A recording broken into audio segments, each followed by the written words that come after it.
And they knowingly fail to do so, the president writes. This caused anxiety, dislocation, and pain to many people and countries throughout the world.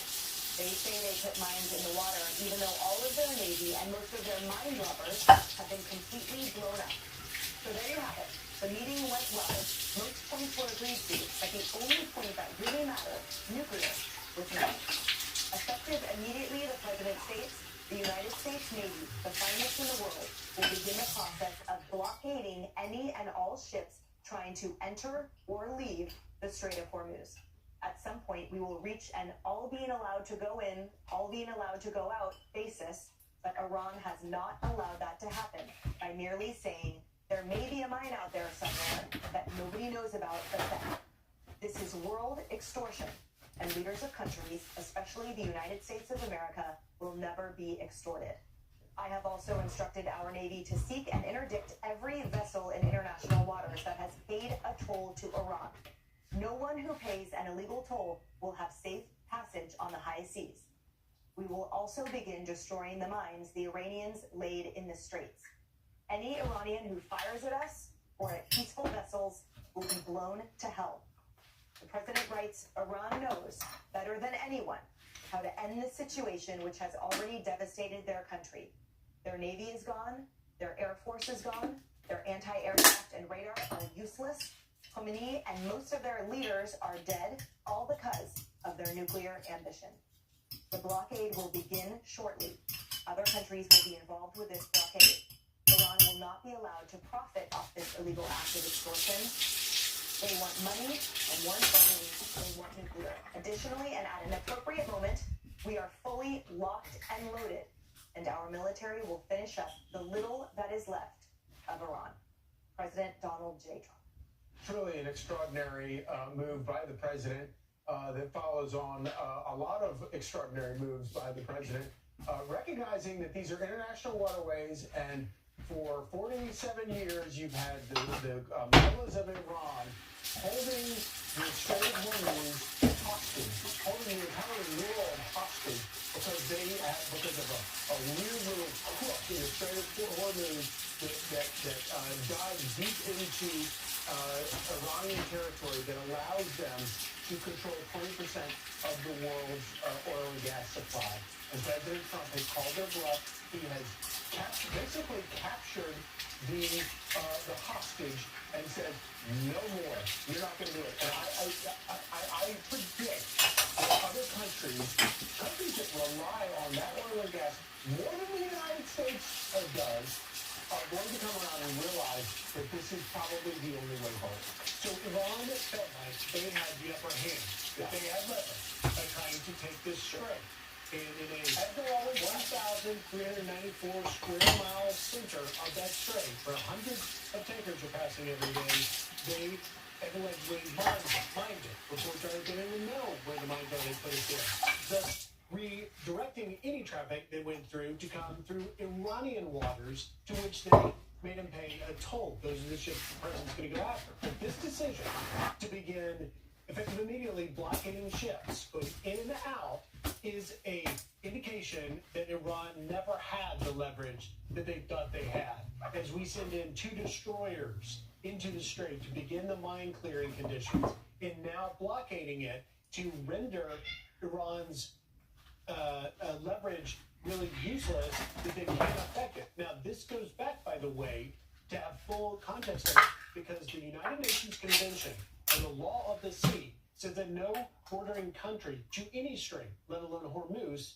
can control it, let alone charge any sort of toll. And so the president's decision here is not only a reaction as a last resort to the fact that Iran won't play by the international law of the sea, but also you just had on April 7th, the United Nations held a resolution to basically open it up and tell Iran they could not do what they were doing, and it was vetoed by Russia and China. And so ultimately, United Nations is pointless, dude. This is now also about China, who receives 80% or more of these oil tankers going to them. 90% go to Asian countries, and it is backfiring as shipping of energy starts heading. And this also is U.S. This forces countries countries like China to suddenly wake up and recognize that, wait a minute, we have to participate in this and clear the strait.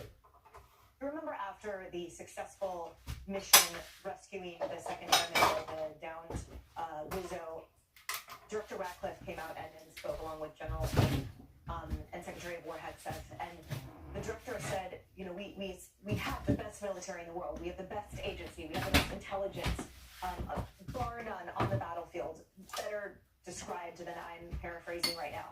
They said, but none of that matters, and all of that flies out the window without a commander-in-chief who has the political courage to put it into effect. And I know that's a different specific scenario than this, but I'm reminded of that statement that all of our capabilities are rendered impotent and useless without a commander-in-chief and a president with the political and the geopolitical and the diplomatic vision to truly put American interests first. This issue with Iran has been a thorn in the side of America and the free world for almost 50 years. And we have seen what used to be one of our strongest allies become our definitively strongest enemy, in addition to China, over the last 50 years. And every commander-in-chief kicks the can down the road. And finally, we have one. And it's sticky. We are watching the sausage being made. This is not pleasant, but it's necessary. And every president of both parties, both Democrats and Republicans, have recognized this problem, and nobody has wanted to go after it. And also, we find ourselves, President Trump finds himself in a situation where you have the United Nations and NATO completely feckless, completely incapable of recognizing the importance and the wisdom of actually going after this problem and clearing the problem once and for all. For decades, you've had countries in fights with proxies of Iran, Hezbollah, Hamas, the Houthis, where they've played all these games. Iran has funded all of them. Nobody has funded more weaponry that has killed American soldiers and probably soldiers of other countries, with the exception of, outside of Ukraine, since World War II, than Iran. Iran is the world's greatest sponsor of terrorism around the world. And President Trump says, you know what, I'm not fighting with the proxies anymore. I'm going to cut the head off the snake. If we could put that map up again of the strait, because I think what's really fascinating in the president's truth, and there you see it.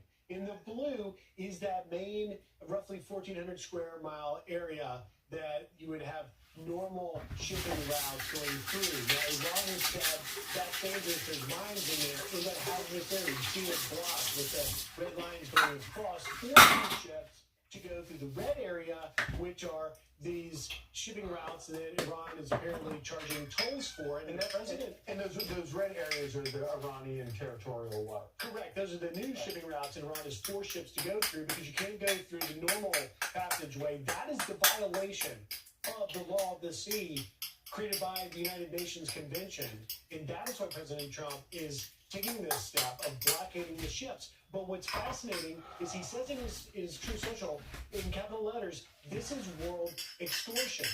And that's exactly the point that he's making. No country can take an international shipping route, take a hostage, attempt to, and redirect ships through their waterways, which is Iranian, close to shore is Iranian waterways, right? And charge a toll.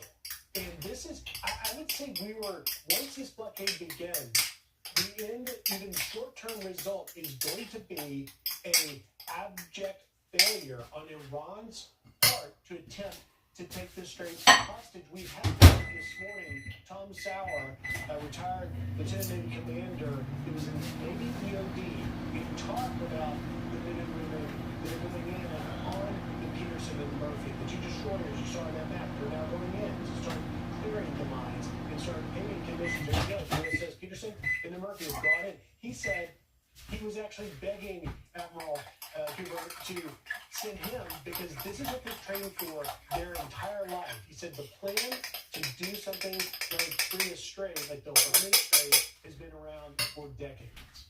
Trey joined us earlier, saying two salient points, one of which was the veracity of the Iranian statement about the mines. So as you see on that map, essentially it's the threat of the mine in that the lined area that then forces the ships into the area where Iranians can then extort them, right?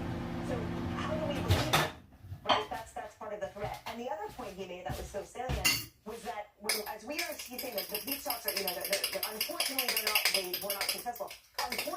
were alarmed. Because we can do this all day. So I'm Steve Doocy. I'm Brian Kilmeade. And I'm Ainsley Earhart. And click here to subscribe to the Fox News YouTube page to catch our hottest interviews and most compelling analysis.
Why you guys always have to be right here, bro? Get back, get back, get back, get back, get back, get back. Fucking stupid cats. Back. Come on, come on. Come on. Good boy.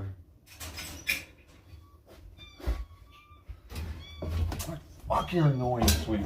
Fucking hell, you're annoying.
In with you. A developing story out of the district this morning. DC police say a man is dead. 2 other people are injured after a triple shooting in Southeast this morning. Getting more details on all this from Fox 5's Regina Ureta, who was at the scene. Yeah, well, D.C. police are still looking for the suspect or suspects involved in this deadly triple shooting that happened in Southeast. Investigators say they're also looking for a dark-colored sedan connected to this shooting. It was last seen heading down Southern Avenue. But take a look on your screen. You're looking. Police say they're also looking for a black man. Crime tape was stretched across an apartment complex as investigators. Why aren't they including that part? This all happened around 6:30 p.m. in the 3500 block of 22nd Street Southeast. According to authorities, when officers arrived, they found 3 men suffering from gunshot wounds. We're being told one of the victims died at the scene. The other 2 were rushed to the hospital. 1 unconscious but breathing, the other conscious and breathing. While we were on scene, we also noticed investigators still collecting evidence, trying to piece together what happened. But so far, no suspect, or rather no information has been released on that suspect or suspects that they are looking for. Exactly. That's the latest coming from Because DC police. it's a black man. We don't want to let anybody know. Oh, and by the way, the New York stabber guy, the New York guy that slashed 3 people in the subway, guess what? He was a black guy.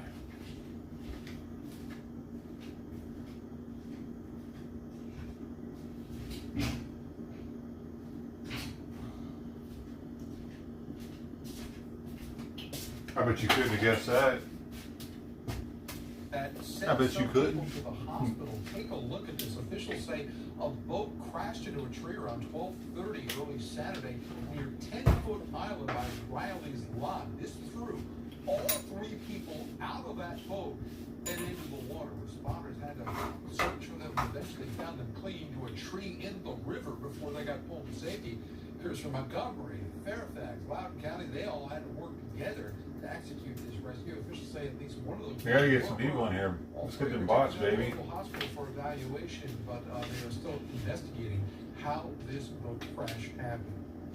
Meanwhile, it's going to be a special curfew zone return tonight in several areas across D.C. D.C. still Them trying bots, to stop baby. large mass gatherings of teenagers that have been getting out of control the last couple of weekends. Some groups, though, now are pushing back on those curfews. Yesterday, a grassroots group called the Pan-African Community Action held a rally seeking safe alternatives, they say, for young people.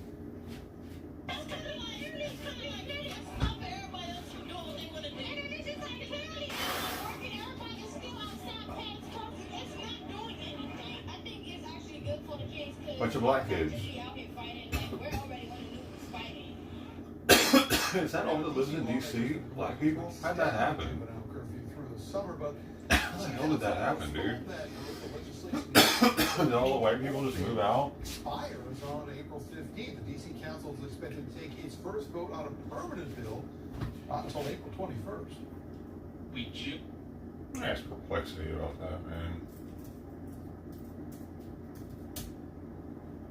Why does D.C. have a disproportional amount of black people? God damn it, I wasn't typing. Why does D.C. have a disproportional amount of black people?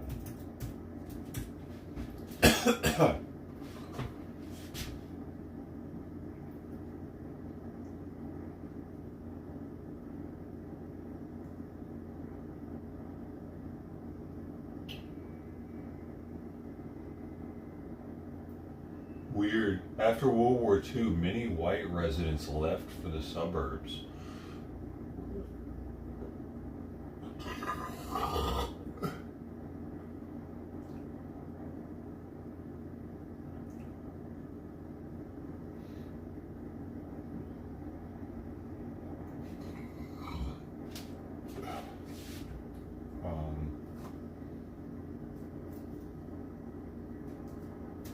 What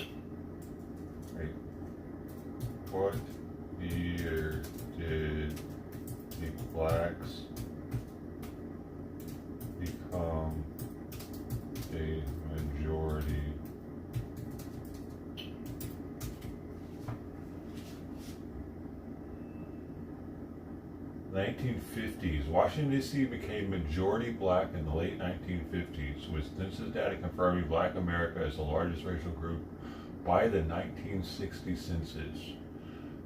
Really? And then we just happen to fucking pass civil rights laws 5 years later? That's fucking interesting. They became the majority of people that lived in D.C., and all of a sudden we feel the need to change the entire way America runs things and just let everybody just start flooding into our country from all these fucking countries and shit. That's crazy, dude. What the fuck? First, black people took over D.C., and then the civil rights movement happened. I didn't know that. I did not. I didn't know that they did that first.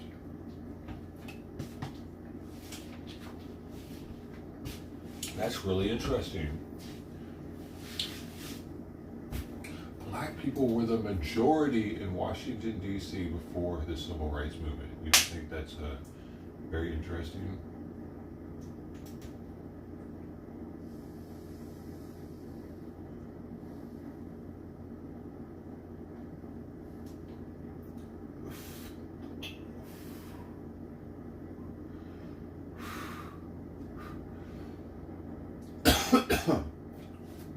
Trippy.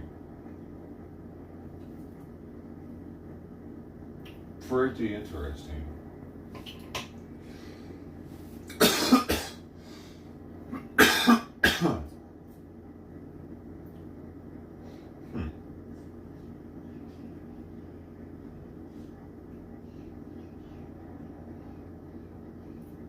Did it have anything to do with the civil rights movement being successful?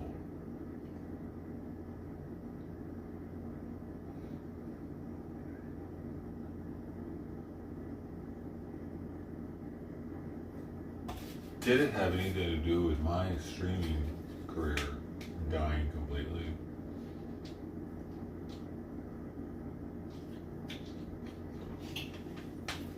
Maybe.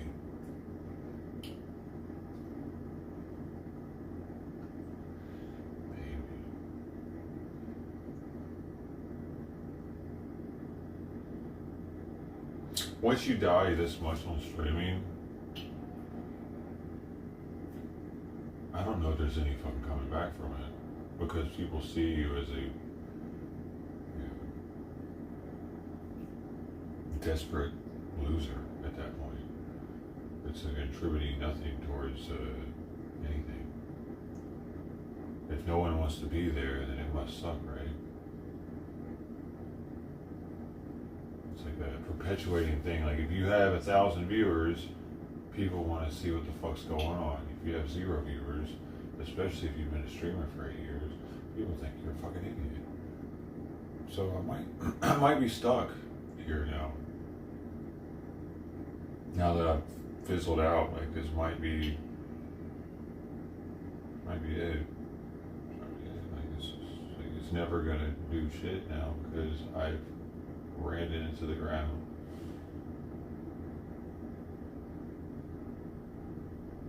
I'm too fucking lazy to make videos.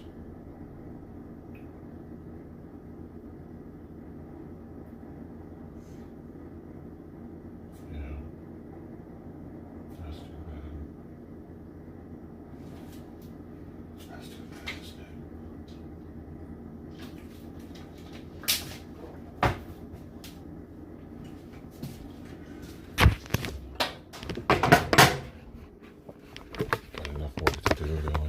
Cats. I don't feel like doing shit else actually.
Catch of the day.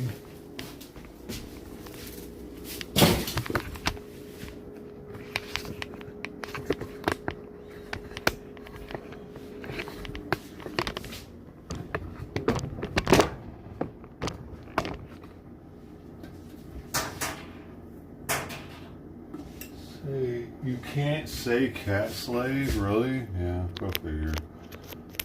Dude. There's no telling how many times people have said something to me and their comments just get deleted by YouTube and then they just leave. Like a new person might think that I have, like that I did that or something, or that, whatever. Fuck you, YouTube. God damn it. Fucking stupid, dude.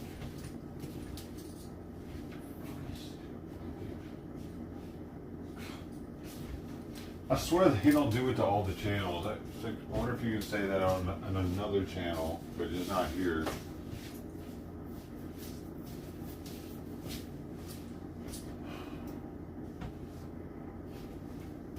Well, thanks for letting me know, man. You're having a good day.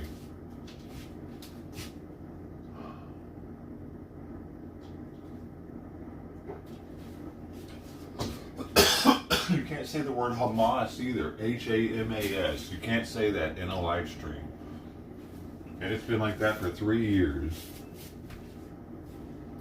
Try saying the word Hamas. You are not allowed to talk about them on YouTube for some fucking reason.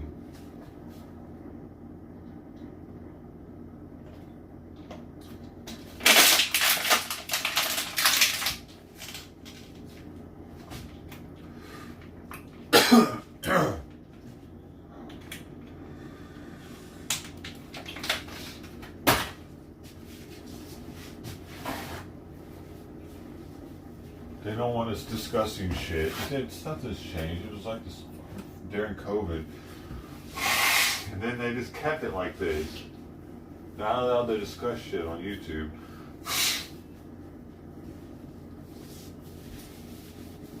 And what's fucked is it was known for being one of the most lenient platforms. Twitch was the strict one where you couldn't say shit, you could get in trouble. And then they flipped.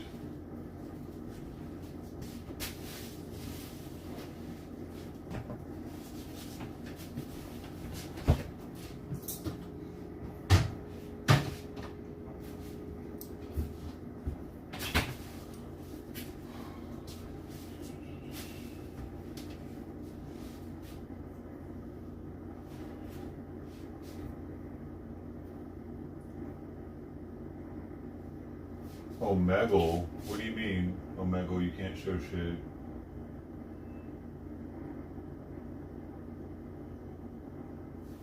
I don't get it. I know people are still restreaming Omegle on YouTube.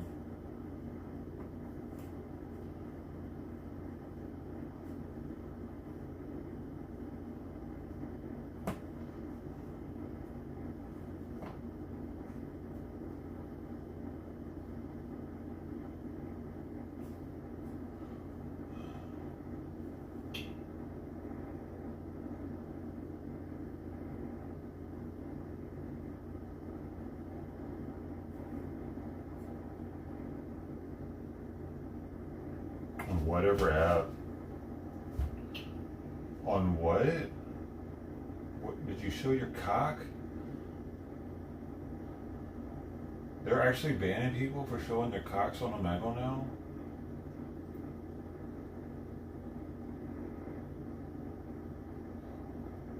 No way. Dude, that's amazing if that's true, because I don't know, man, my Omegle streams make me sick to my stomach. The fucking weird creeps on there all night long.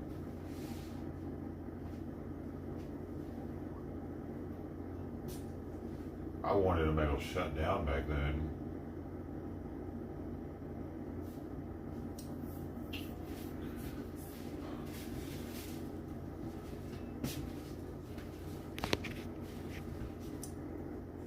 Belly button.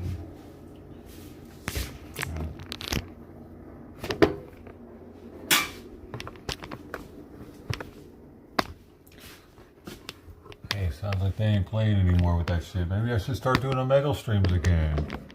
Dude, I actually might think about that, actually, now that I didn't realize they didn't have a bunch of... That's the only reason I haven't been doing them, dude. I hated looking at the fucking cocks all goddamn night, dude. I couldn't take... I didn't want to have to... Oh, the torture. It was fucking torture, dude. With so many penises. Y'all didn't have to see them. I just... Surrounded by cocks.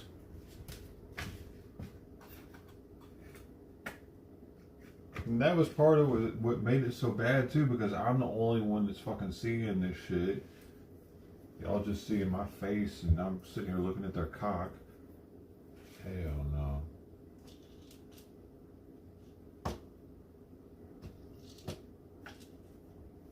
But if there aren't any more penises, Omegle might be alright, little stream now.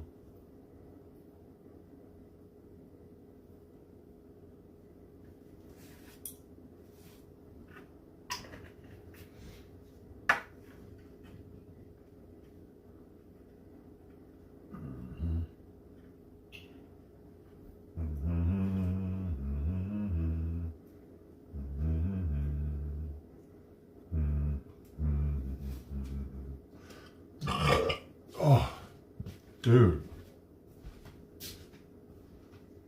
Nah, they're not. Oh, no shit. Dude. No shit. Okay, well. Yeah, man. I might actually do it a minute. Thank you for letting me know that. Okay, wow, we've made progress today. We made progress today, dude. Because, dude, I was starting to fucking blow up a little bit when I was doing Omegle streams, dude. Honestly. I was actually. People liked watching me talk to fucking random people. Especially when I had that wig on and shit. It's probably one of the reasons why I even got on IP2, because I was doing those Omegle streams when I got on there.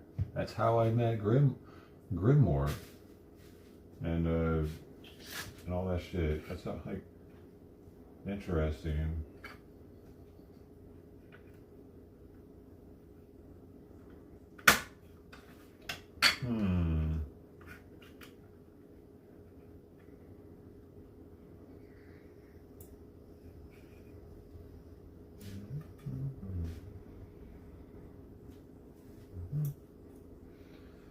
That's an idea.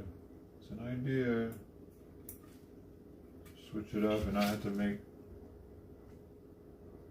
The fuck? Oh, that's right. I usually clip those at night. Well, looks like I got some pre-clipped then. It's amazing. Beautiful. All right.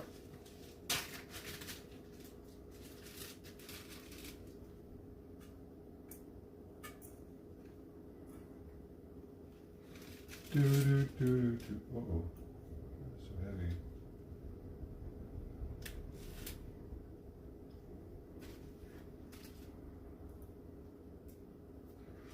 All right. Sorry. This is the stuff. Y'all know the deal, man. That stuff I gotta do. I can't leave. And do this at the same time.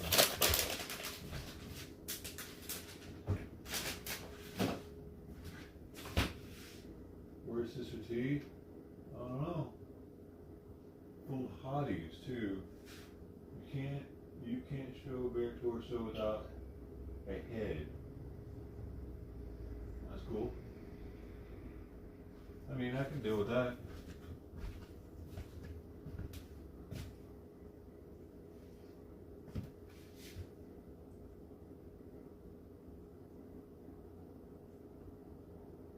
Yeah.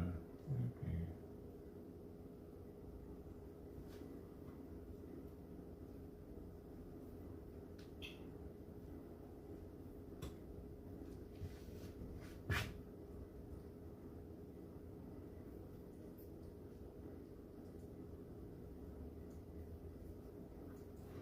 Alright, let's get that out on a tray.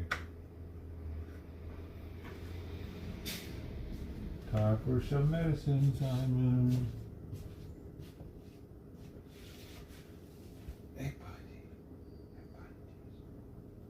buddy. Would you? Oh, God damn it, Simon. I want to see that fucking claw. Okay, we're just gonna do the medicine since you're getting ready for it. There you go. Okay. He's like, Nancy, I want to see his claw to see if I need to clip it.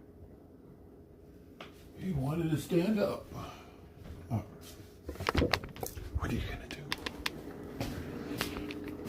What are you gonna do when the cat's in charge of you?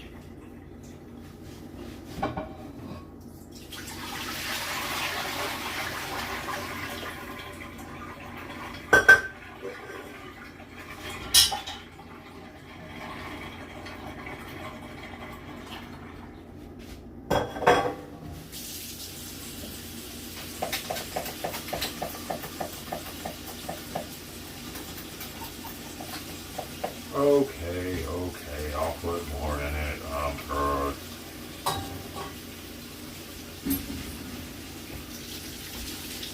I've been procrastinating on filling the soap back up.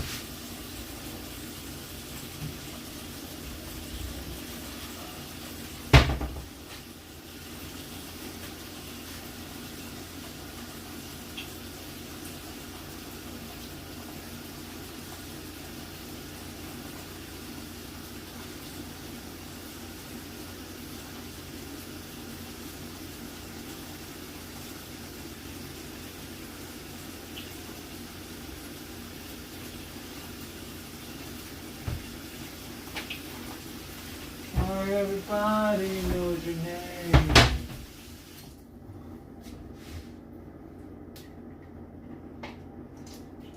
Oh yeah, baby.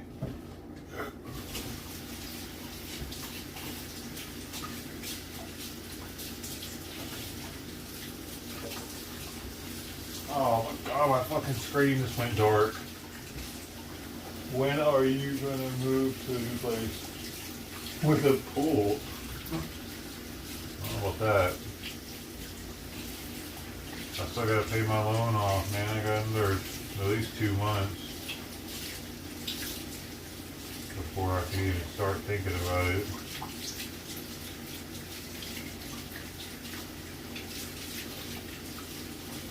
I mean, I could start looking, I guess, before the loan's paid off.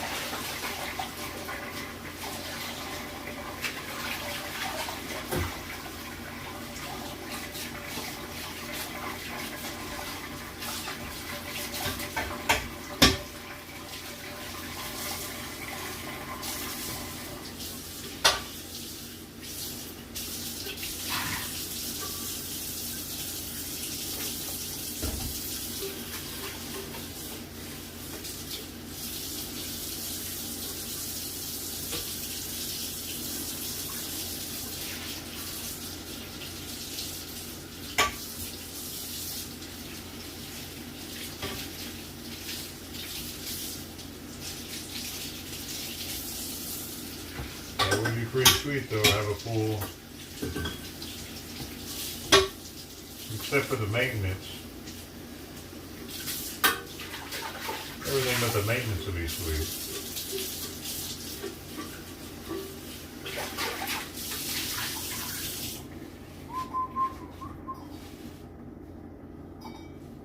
Like everybody wants a big yard until it's time to cut it. Shit.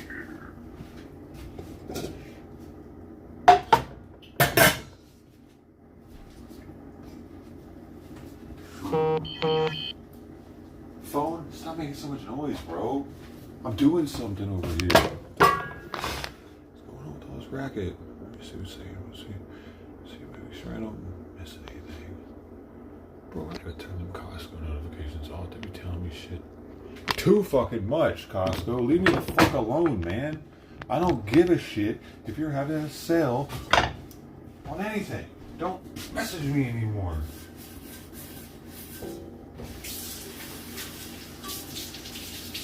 I had to turn that shit off. It ain't never telling me anything I want to hear.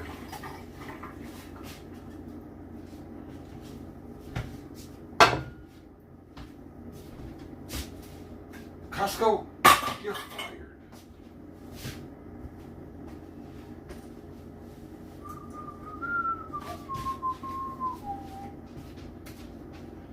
Simon's using leather box.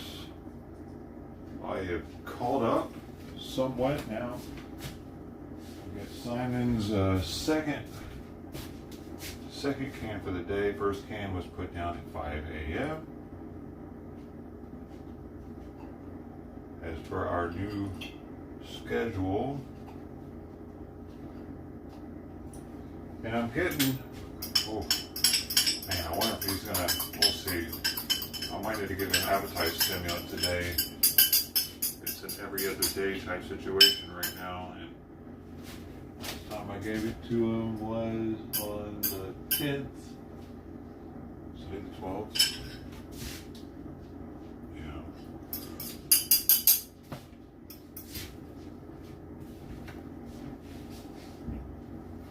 He's at a 2.5 can, right? He said 2.5 cans. Or no, 1.5 cans. Almost. Once that's complete. Man, I want to give him as little of that as I need to give him, because I think that he might grow accustomed to, or like his body adapts to it over time. So. Why are you coming in here instead of eating? You're making me think I need to rub your ear, buddy. What keeps me here? The VA. A lot of it has to do with the VA.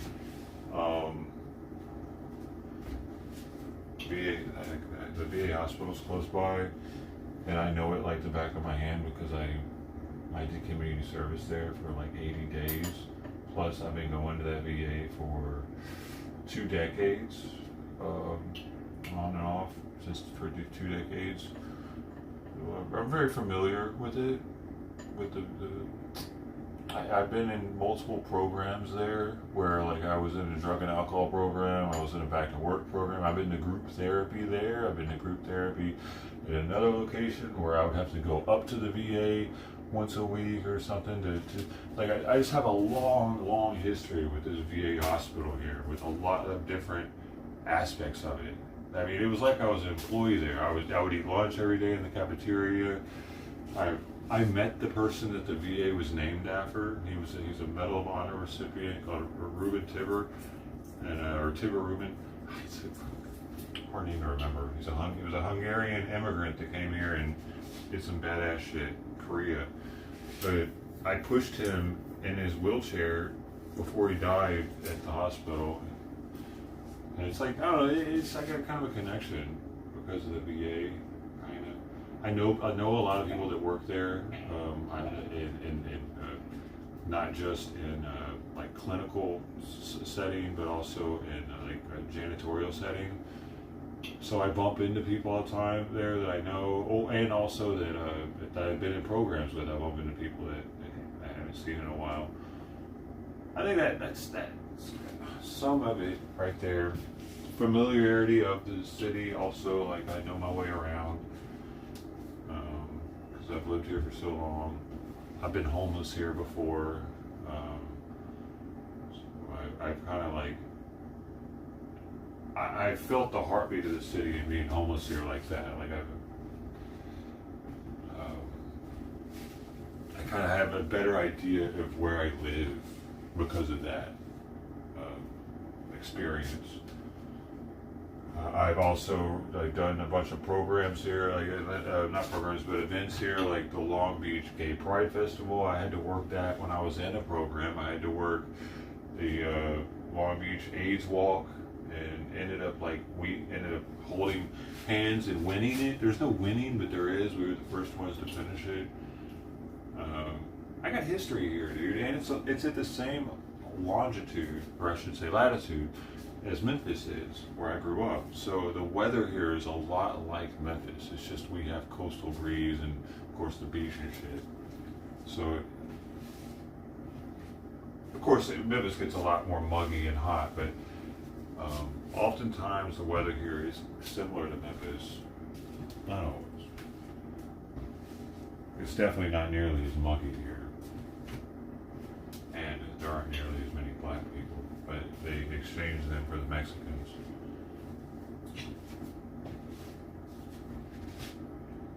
Simon just threw up in his own mouth. Okay, buddy? What's going on? What's going on, Simon? You're acting weird right now. What's up? What's up? What's up? What's up? What's up? I know people that live in Long Beach too. Like I have a couple friends that are here. I never talked to them, but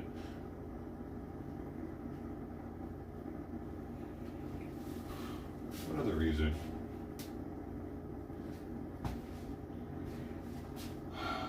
The weather. The weather itself, like is like right now, it's pretty sweet. It rained a little bit this morning, but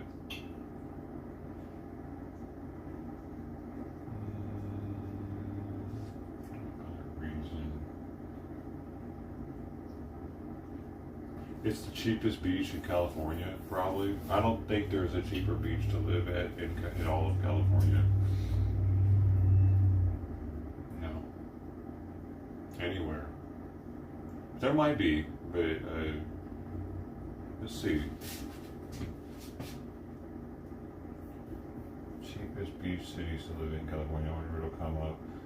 Cheapest beach cities in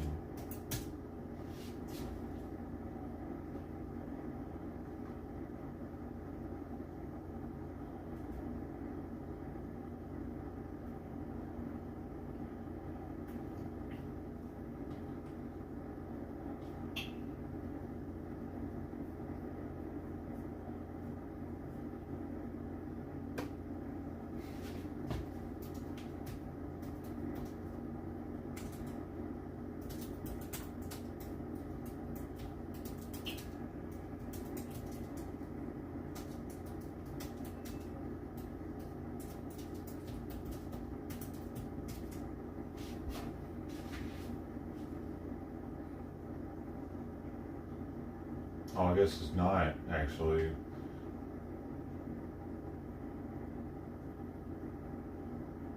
Oh, it says it is one of the more affordable coastal urban cities in Southern California when you compare it to places like Santa Monica, Venice, and Newport Beach. I mean, I guess that's why I'm comparing it to stuff around us.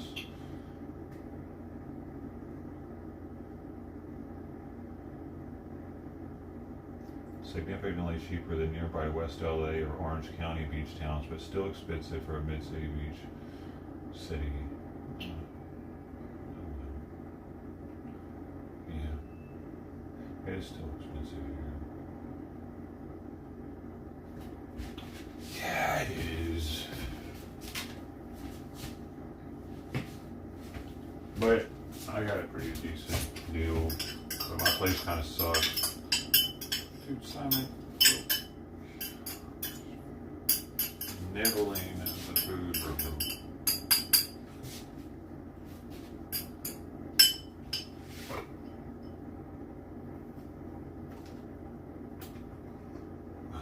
Dude, I probably should just put the shit on his ear again. That's what I'm gonna do. Fast enough.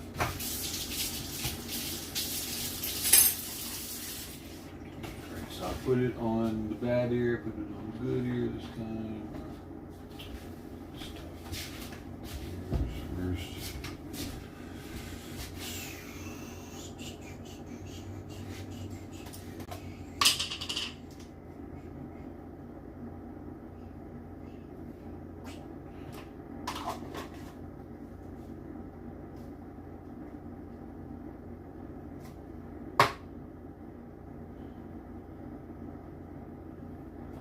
Contact with him.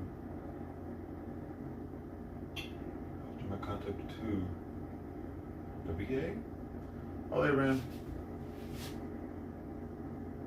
Yeah, man. Thanks for reminding me of Michael. Oh, there are loads of them. All right, I'll check into it. Thanks, man. Every day.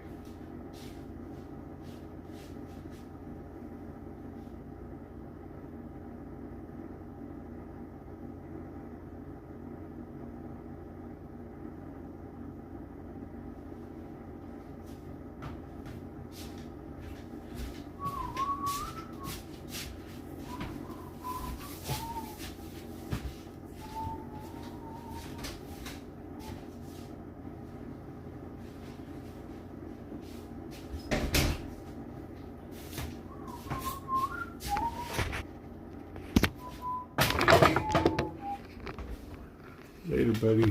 Yeah. Yeah. Let's get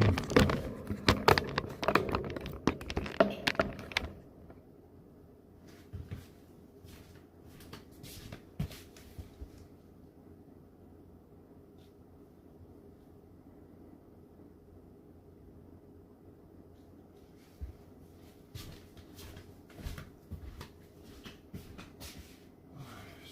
nice one. Let's get it. Let's get it.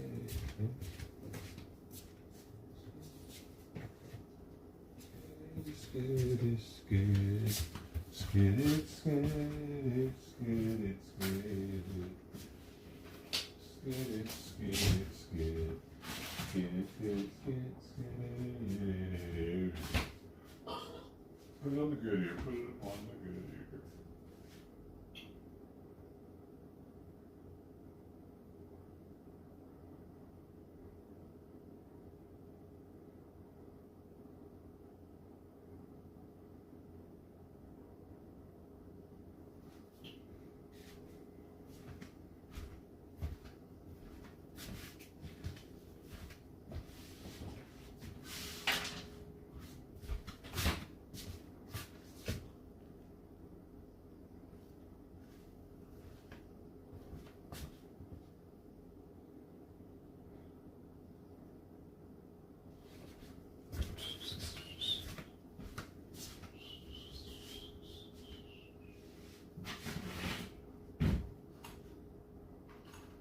Never really throw that box away. There it is.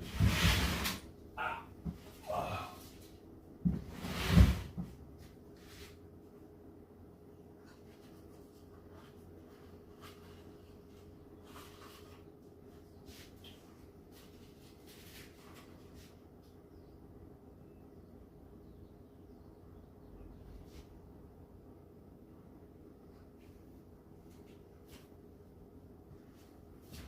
All right, good ear, wait, good ear, right? Gotta look at you. Gotta put it in the right ear. Good ear, good ear, good ear. Good ear, buddy. Good ear. Good ear.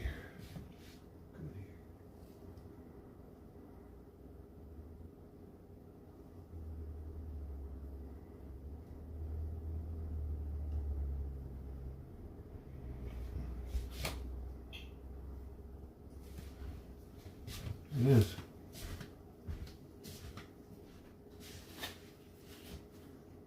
There it is, baby boy. There it is, baby boys. You got your good ear. You got your good ear this time. Be hungry in no time. You're gonna be hungry in no time.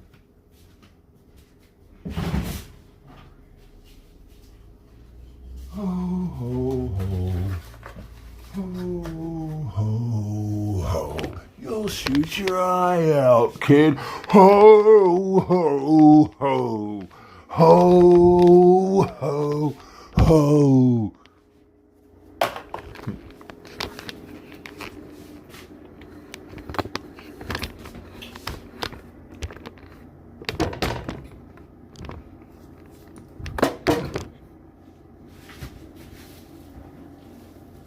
Remember that scene? And he's like fucking all hoeing all close in his face and shit.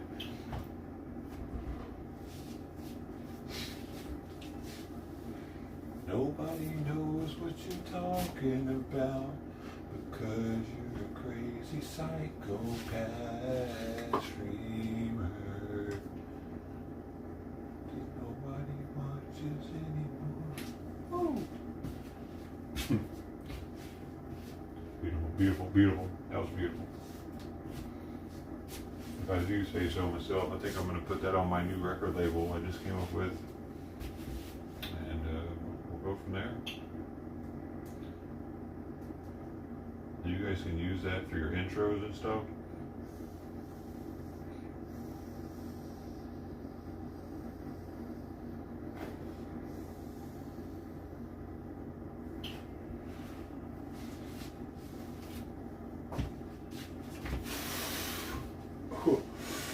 Oh shit.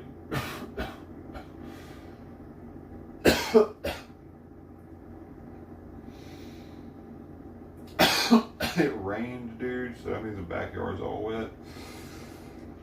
There might not even be any cats back there this morning.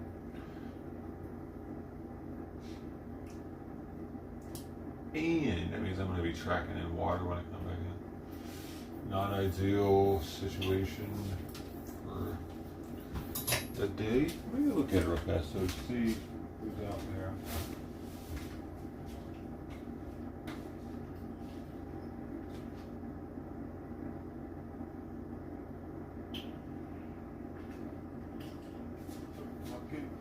Motherfucking Frank, bro. He is like right up against the crack of the door, waiting. Trying to sniff inside, probably because he wants in because it's wet.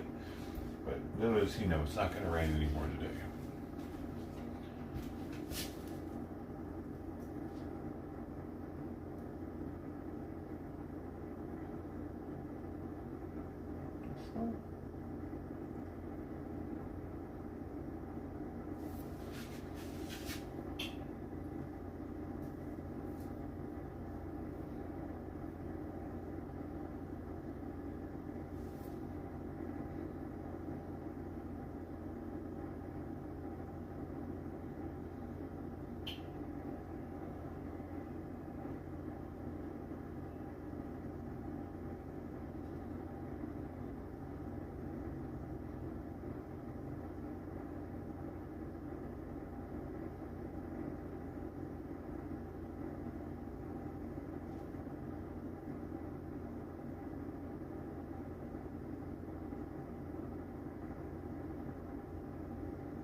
Burger. Oh, burger. Sunday, Sunday. What do we do on a Sunday? A metal stream.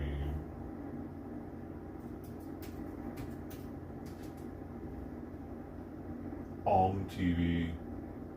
Is that what it's called now?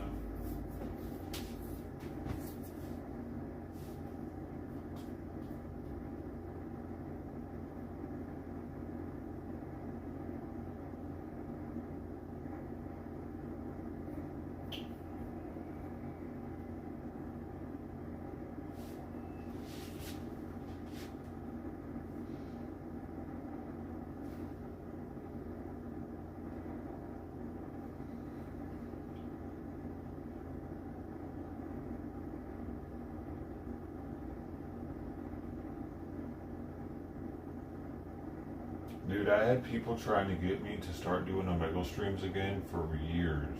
They would come through this stream and always be like, hey man, you thought about doing the Omegle streams again, dude? You should do the Omegle streams again, dude.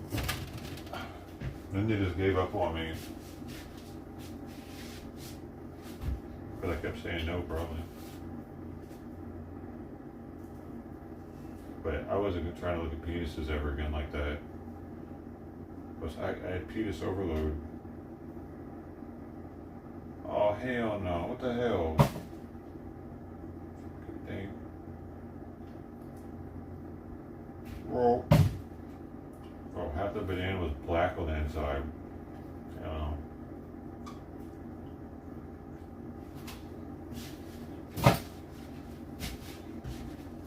I want my money back.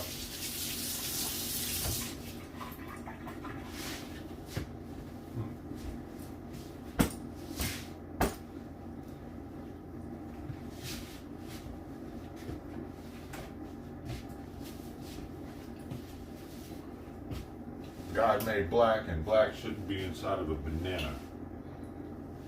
Actually, I know they turn black whenever they're super ripe. It's just when I freshly open one and it's not super ripe and it's black on the inside, it kind of trips me out. If that would have been like an older looking banana and not green on the outside, it probably wouldn't have been like, it would have made more sense that it was black on the inside, and I would have been like, yeah, it's just ripe. It being green on the outside and black on the inside makes me think there's some sort of fucking worm inside of that end of it or something. Kind of like we watched the thing about berries yesterday, and they said that like blueberries and stuff had these little parasites in them, or whatever, worms, larvae, and oftentimes the fruits that you get when you're like they're fresh and they're already soft or squishy, those are the most likely to have a worm inside of them because they're already eating the inside of the berry, making it mushy.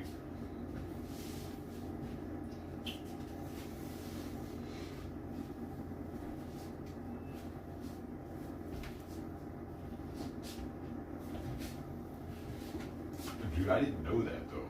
So they even showed, like, apparently there's like viral clips of people putting blueberries, especially organic ones, organic berries in general, because they don't use pesticides, and these little bitty ass larvae come out of them.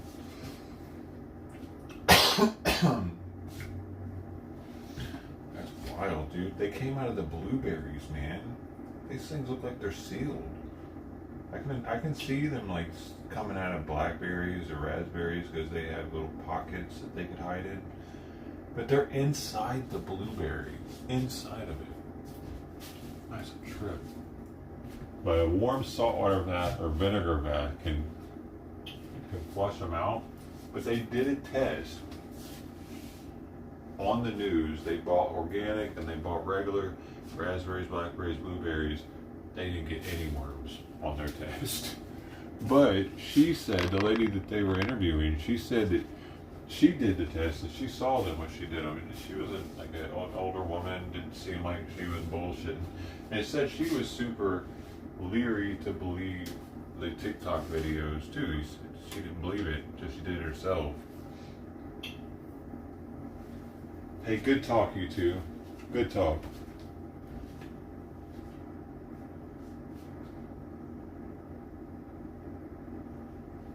See, I'm just gonna have to get on Omegle to find people to fucking talk to me, dude. That's it. That's how I'm gonna find people. YouTube's not gonna give them to me. I'm gonna have to go to something like Omegle. But they don't hurt you, really. They just, they're just added protein. Apparently. You know, it's not like they're gonna, like, from my understanding, any parasite or I think they're considered parasites, I'm not sure, but any worm or whatever in your vegetation, it's meant to be hosted by vegetation, like those are hosted by blueberries or whatever. They don't take up shop in humans like that. So it's not any, There's no harm to eating them.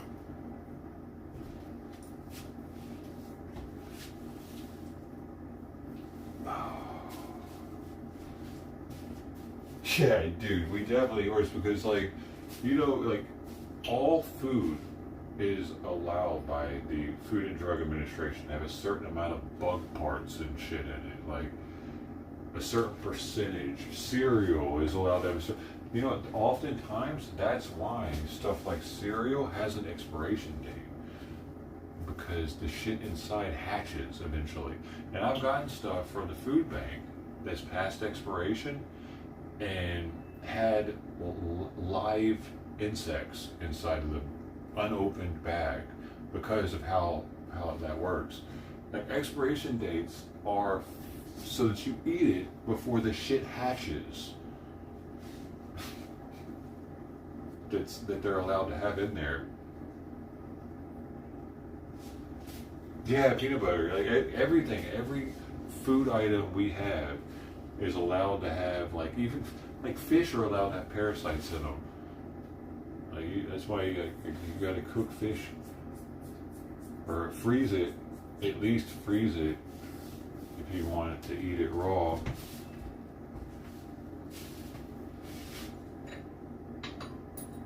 Because those can actually infect humans, because it's a meat parasite, of course.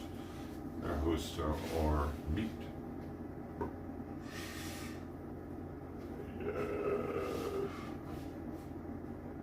A flour, yeah, the flour of this little thing, I forget what they're called now, but that too, eventually they end up hatching. You got to use the flour up before they hatch.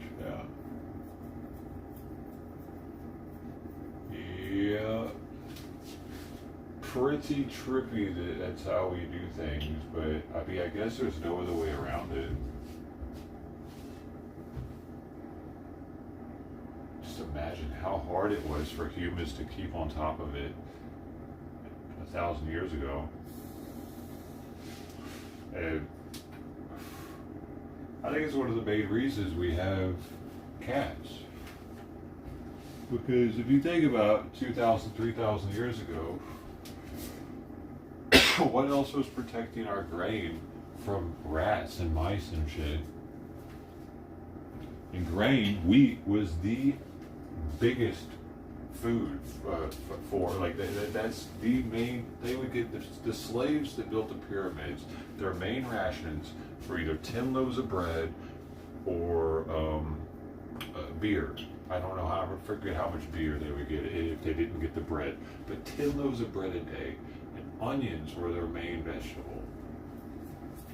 So, but onions would be more protected because they grow underground. They're protected by pests, so that, because they didn't have ways to protect against pests as much as we do. So I think it's one of the reasons why onions really took off. And the grain, though, needed to be protected by something. The cats are all we had. I think that's one of the main reasons we worshipped cats, or Egyptians worshipped cats, because grain was so important. The storage of grain was so important. And they, like, the rat, dude, they must have had such a fucking bad rat problem back then. And the rats would have had a parasite problem. Fleas are what spread typhus.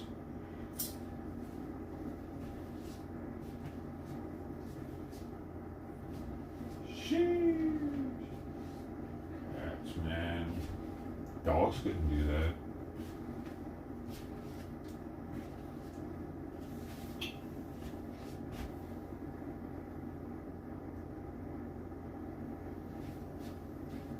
Oh, wherever, which restaurant you go to?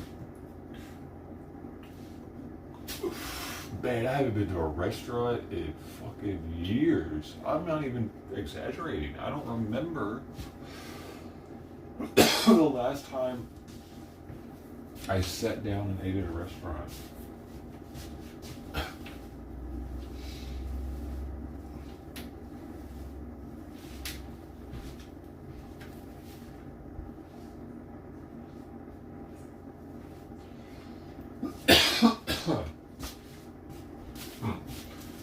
think it might have been in 2019, and it might have been on stream. I think it was on stream. I got food poisoning, actually. I got a food poisoning. I went to the Yard, was it the Yard House? Is that what it's called? There's a really high-end oyster seafood restaurant on Pine, downtown Long Beach. And I took a friend there on stream. And we both ended up getting food poisoning from eating raw oysters. So I forgot. Is that really the last time I went to a restaurant? I got food poisoning. I said, "Fuck that shit." It was a sit-down meal and everything. I'm like, yeah. I said, it was, dude.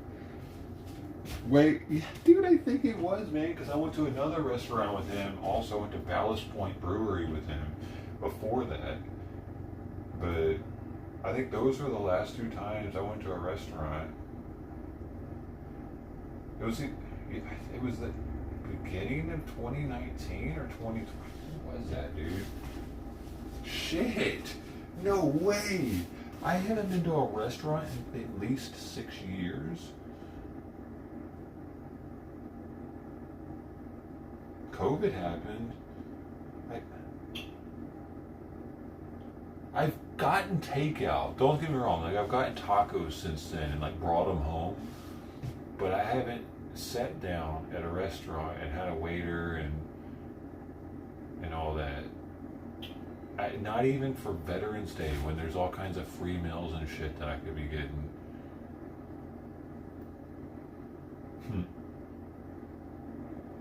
Interesting, man. I didn't realize.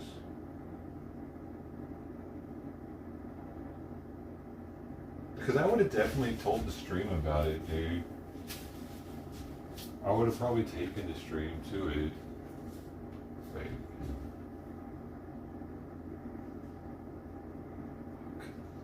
I've been to a bar, maybe. That's not really the same, though. I didn't have a meal. I didn't have a sit-down meal. But I have been to a bar. I think maybe since then.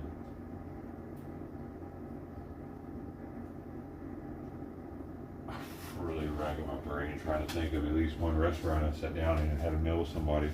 But it hasn't happened because I might not even ever went to a bar since then, because I'm pretty sure he's the last person I've hugged. And the other people that I would have went to a bar out here with, I would have hugged them probably, because we're close. That's interesting. I haven't seen them in years, but we were close back in the day, and I'm sure like we saw each other, we'd still be close. I don't know.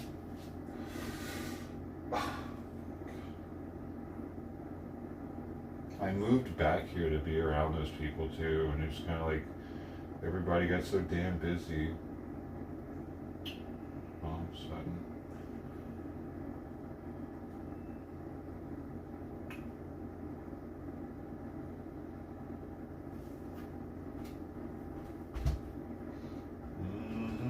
One of them had a kid. One of them got a big job. And he was in a relationship too at the time. They were pretty close, and so that kind of, they were doing their thing. And I don't know what happened to the other dude.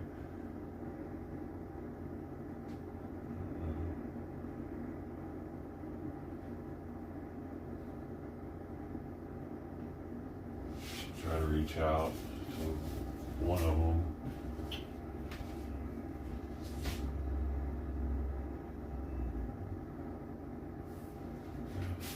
Do that too.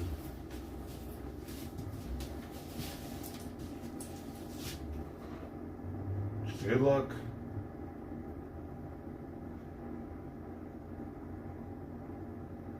Yeah, it wasn't actually the Yard House though that I went to. It wasn't. It was a different place called. It was high-end. Fish House, Pine Street. It's King's Fish House was the name of this place. King's Fish. It had house in the name. That's why I was getting confused. But King's Fish. Dude.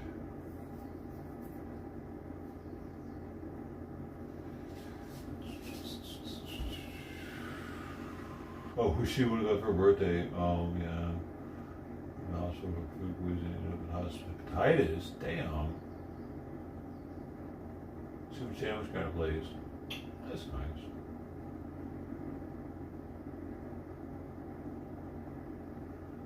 Mom and pop place is probably more likely to have actually homemade stuff rather than bagged shit. A lot of the restaurants out here just open up a bag, dump it in a pot, warm it up, or put it in the microwave. Unfortunately, they should probably eat real food there.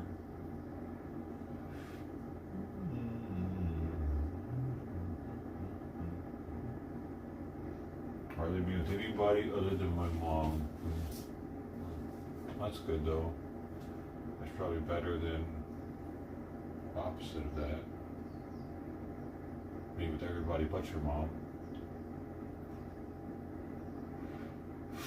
That's probably how my mom feels, because I don't live there. It's hard to get back though. It's hard to get back. I was on my way, dude. I was on my way, and then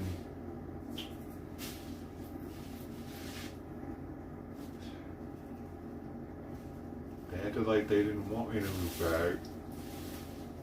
But then I decided again that I was going to anyway in 2021.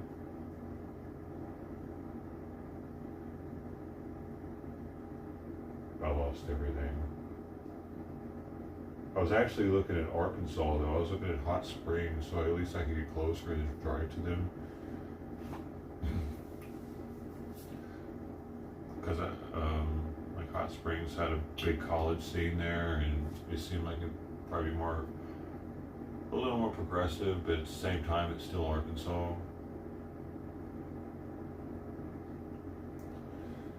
How progressive could it be, you know? Matawi, what's up, man? Hey, dude, are you Hawaiian? Every time I see your name, it reminds me of Hawaii, like a city in Hawaii or something. It's got so many vowels, and they use those letters. They don't use all letters of the alphabet, I don't think. I'm pretty sure they use all those consonants. Brother moved out of state, so I stayed to make sure she was good. What state? Montreal. Oh, you probably told me that before. I probably asked you that shit before, because every time I see it, it makes me think of Hawaii. Am I even saying it right? Canada in the house, by the way.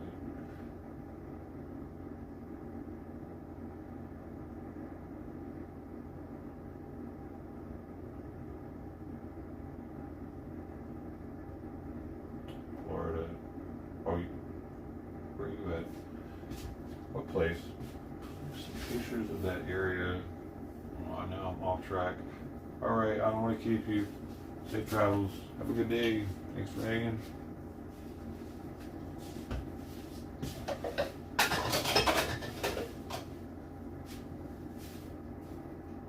Yeah, let's pour these up. Let's pour that out on a tray. Let's get these things. Wait, where? Uh-oh. I got one. I'm missing two. Oh no. Where are they? Where the fuck are they? Oh my god. I have no idea where those are. They should. Oh, here. Sweet! Yo, I'm not retarded. I'm not as retarded as I thought I was. That.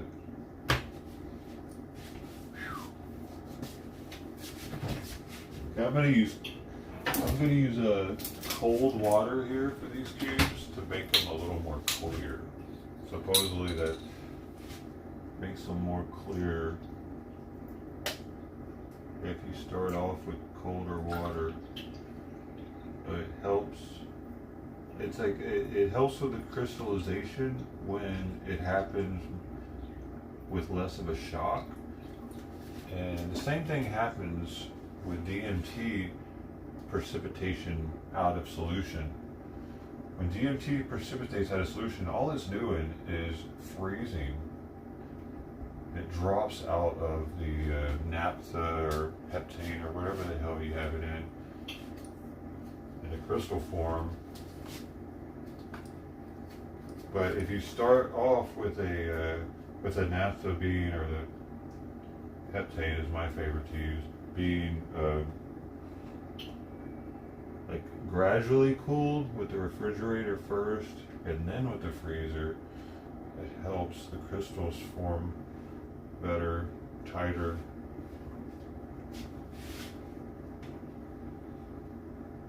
Science. Good science. All right.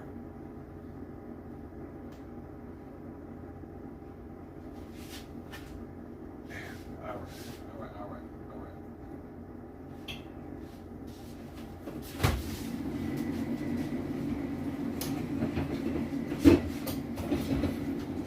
See, I can already tell this one I did not do that with, and I'm gonna look at it right now. I didn't have any water in the fridge when I did this one, and look how white it is. Like I can see it's not clear looking at all.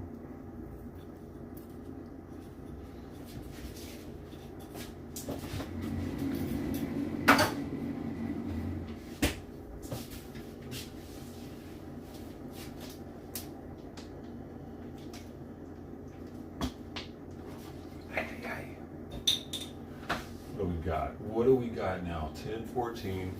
Frank's outside. I gotta do these boxes.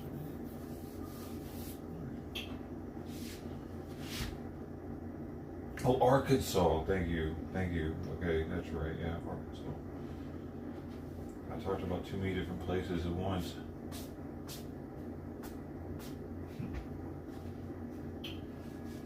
Have a good day too. Matawi. Am I saying that correct though? Alright, correctly. Here, let's go. Let's go do these other boxes. Let's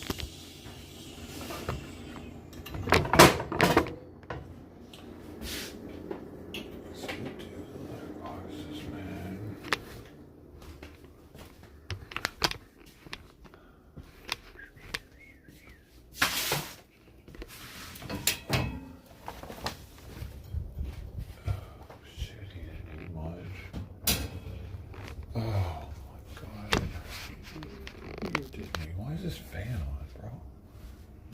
Did you turn that on, CP?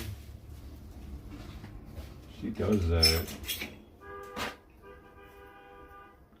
Yep, he did not eat much today, dude. I just love putting my finger in it. Oh, yeah. Oh, yeah, baby.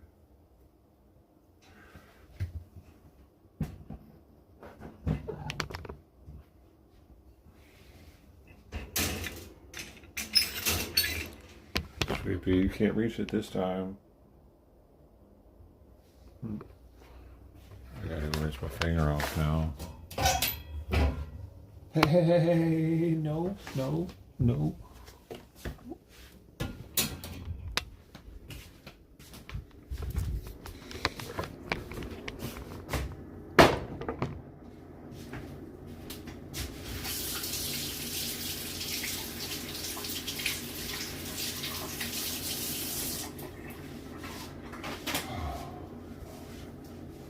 13-hour 15.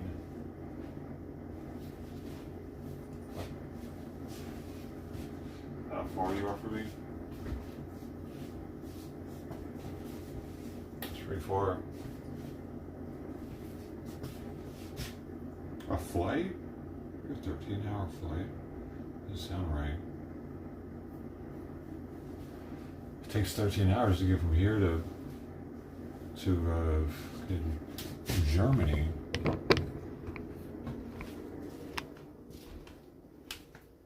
Actually 12, I think.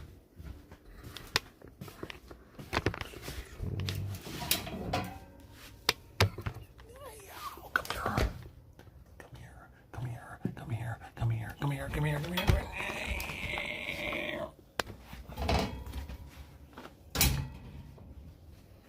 Okay. You're gonna have to eat a lot more food than that, Balls, to get out of there.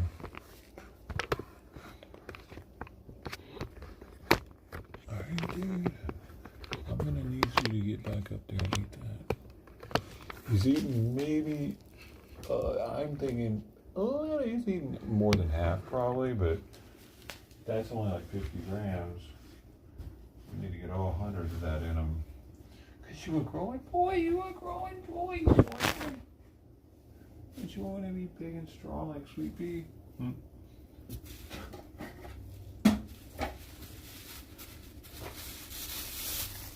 Don't you want to go to jump on top of the door? You get bigger.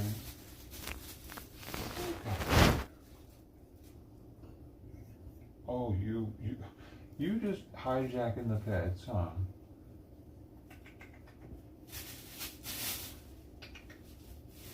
No, you can't eat this. No.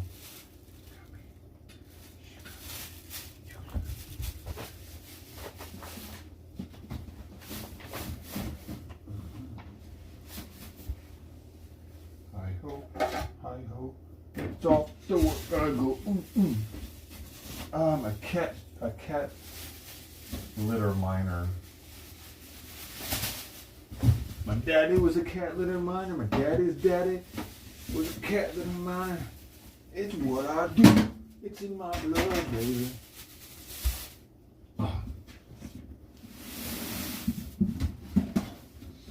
Actually, I don't think many people had cats back in like the 40s and 50s, dude.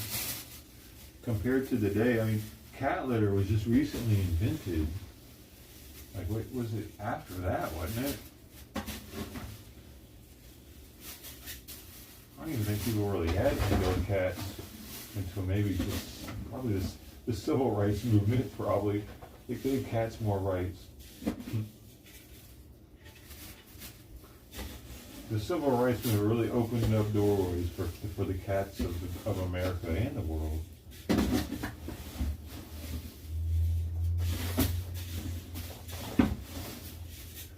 Let the kitties have wants.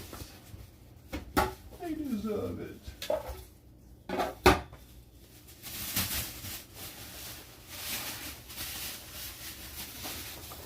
I had to vacuum today, bro. It's everywhere. Y'all, the litter is everywhere.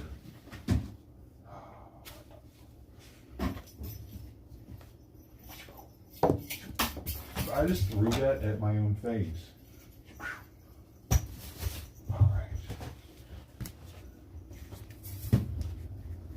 See, this is what we got as far as cat litter mess. I'll turn the light on so you can see it better.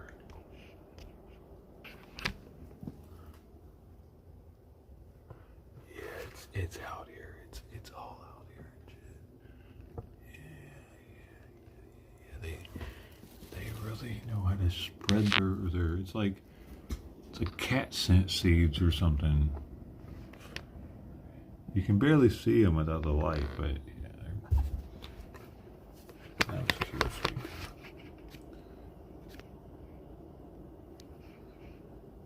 Alright. I need to remember to do this box later. You need to eat. I know you're expecting me to open that and everything. Right now? He's like, what, hey, where are you going? But that's the main box right there. He barely even uses his box.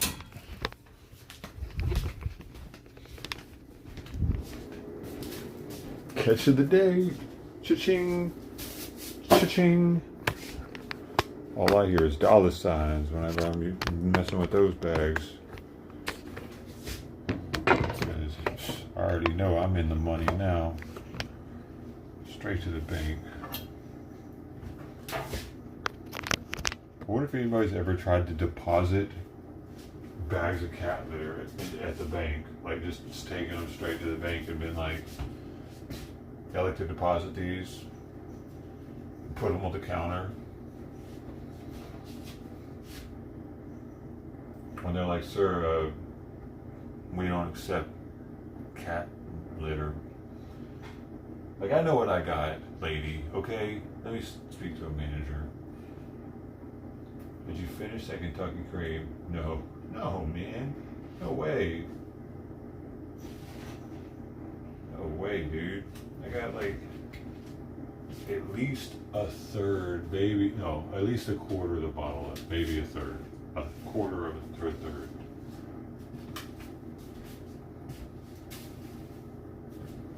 I even have this sitting in here, like a shot of Old Forester single barrel rye barrel strength, 65.45. Just that's at least a shot. Oh, that's about a shot, right?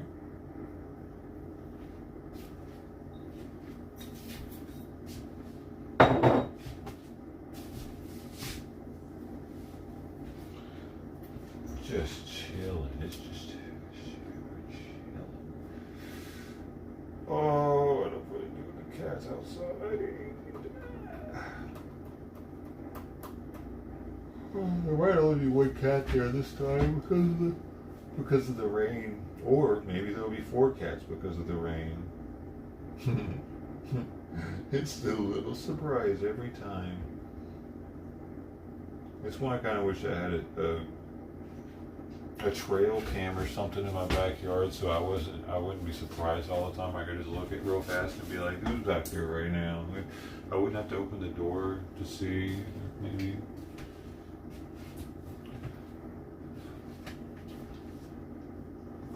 Think about that. Some sort of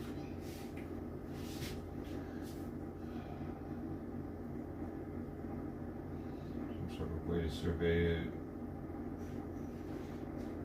Surveil? Is it surveil? Surveil, probably. Well, dude, Simon, you're not even eating it, bro. You look like you're eating a smidgen. See what you look. Come here.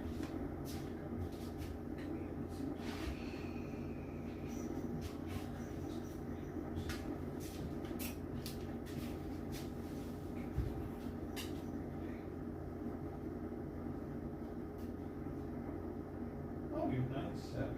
Oh, dude, he's 9'7" today. That's not too bad. That's not too bad, dude. Huh. He's still on track gaining weight a little bit. I was nervous to see that thing hitting like 9'4", 9'3".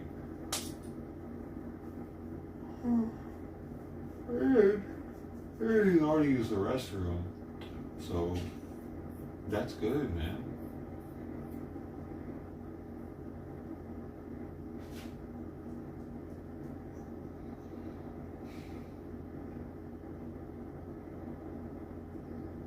He's due for an echocardiogram, dude, but I'm not really feeling it. I'm not really feeling having to do echocardiograms every 3 months. That shit's expensive. It's like $1,000 to afford that shit. He seems to be doing alright.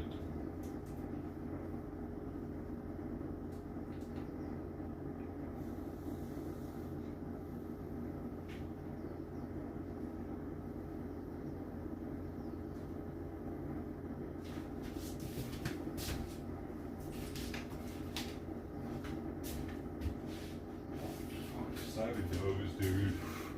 He's just facing the back door right now, so he's not going to eat anymore, so I'm going to go ahead and put him up and feed them.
God, he's gonna be right here probably.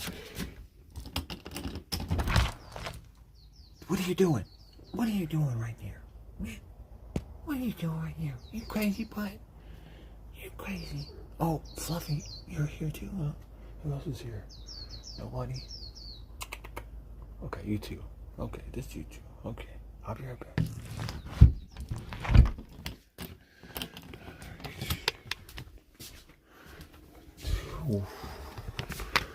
Don't put it past Penelope to show up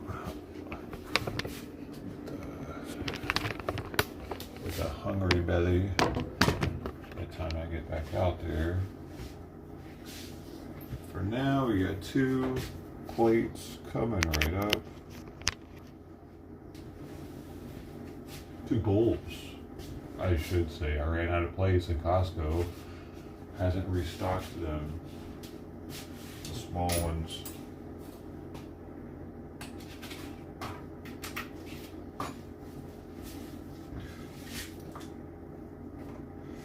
Doobie doobie doo doo doo. And Fluffy gets 30 grams.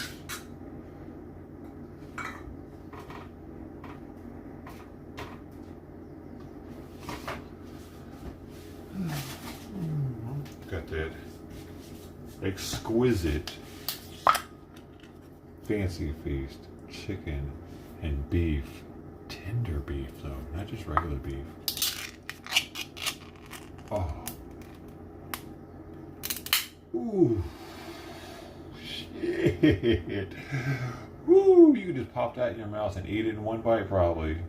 I bet you could.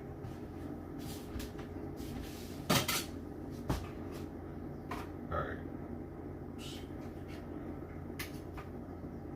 27. Oh, that's too much, Fluffy. We gotta be strict with this. I'm sorry.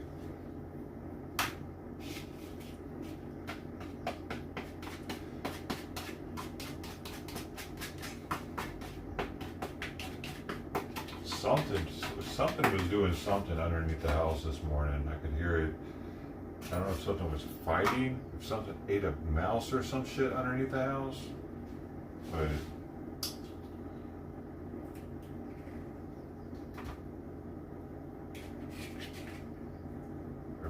what if Fluffy eats mice?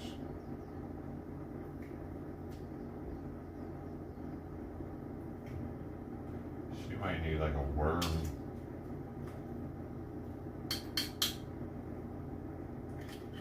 Wormy. I wonder. No, hopefully that fat is not from any kind of worms, like that pork that she has. Okay, 50 grams for old Frank, because he's fit, man. He's all skinny.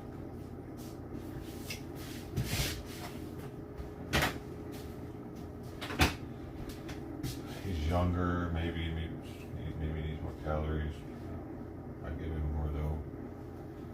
She gets 30 grams and he gets 50. His looks so much more than hers though. So that's 30. That's 50.6. Every time. I mean, I guess it is almost double the amount.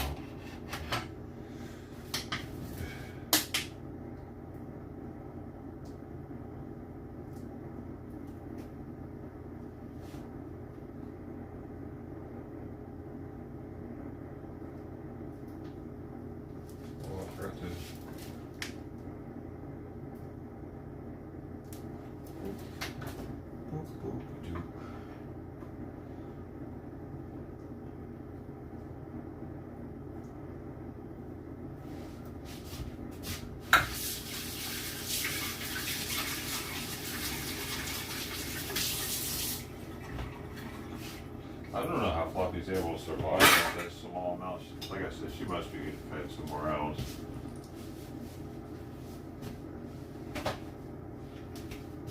Same with Frank though. There's no way he's surviving off this fat meal that I'm giving him.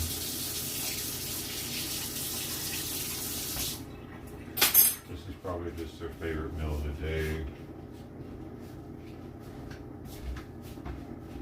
Good. 1 and 2. Fluffy, the big old cat you saw out there, she gets a diet amount. That's what the AI said I'm supposed to do, dude. I feel bad about it though.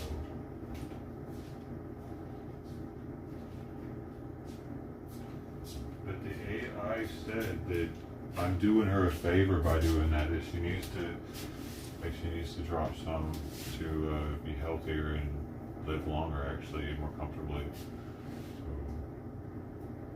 So you can't always give them what they want. For them to actually, if you want to help them, here, I was overfeeding him. I don't think I was overfeeding Freckles though. I think he needed the calories. His owners just were weird. They weren't feeding him enough. They thought that I was making him fat. He was in good shape. When I went to get him neutered, they even commented on how good a shape he was in for being a street cat. He didn't look like that when I first found him though.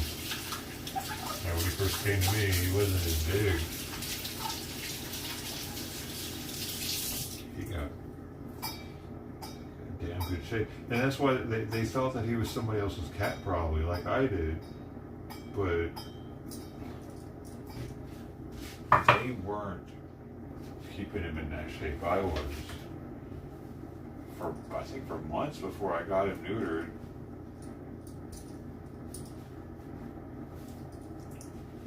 And then I found out he was somebody else's cat.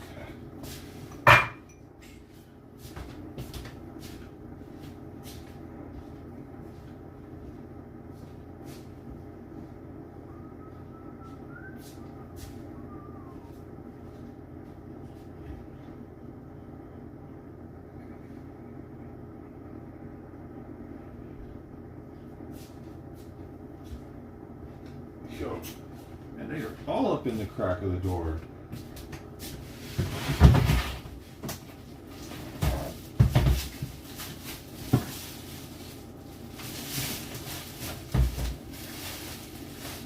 I tasted it, yeah.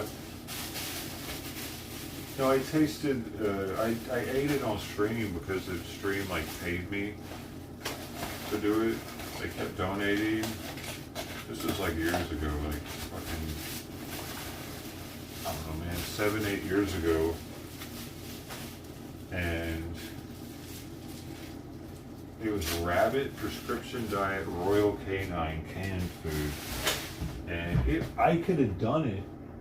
It was bland. I remember it was just really fucking bland, but because there's no salt and there's no like spices or anything. And what the fuck is this shit? Get out of here. And it was full of bones, dude. It was completely full of fucking crunchy ass. It was crunchy. The whole thing was crunchy. It was a pate, dude. It was a loaf pate full of crunchiness. What the fuck? It was the hardest part to get past, was how crunchy it was, and all I could keep thinking. I think you can see this video on my other channel. I don't think it's restricted anymore to members only. It might be though. If you look up on the other channel of @Dove, it should be over there. But I couldn't get past the crunchiness and thinking about how that was probably just ground up whole bunnies and shit. Like, I'm just thinking about them putting a bunny in a grinder going, because just the bone content, that's what it seemed like it was. They didn't care to take anything out. They just grinded it. They probably took the intestines out. That's it. So it wouldn't be like full of shit.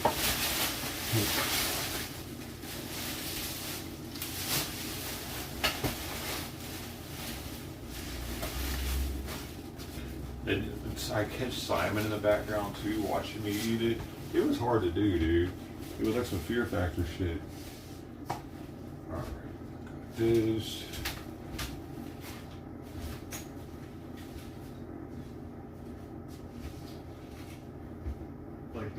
Dude, the dried food's way easier to eat than the wet food. No doubt.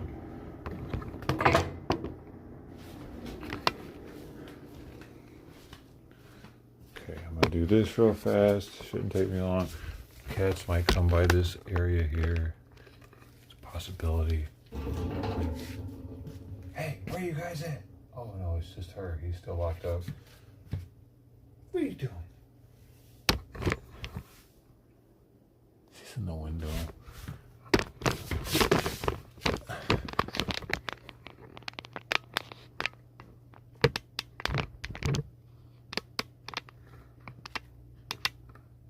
Yeah, maybe she'll come down.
boy. We out of jail.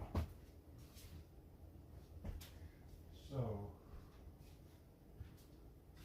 what do we got? We got 10 more minutes.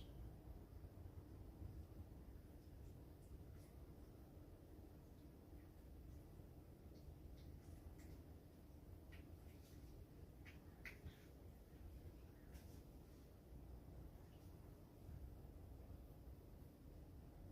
boy.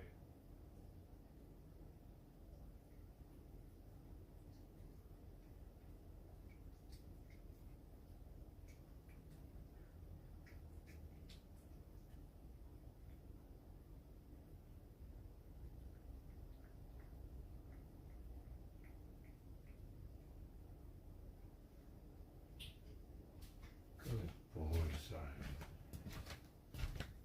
Creepy, hey baby. You always make me paranoid that I don't wash my hands enough. Because you seem like you smell the cats on me, even though I wash them.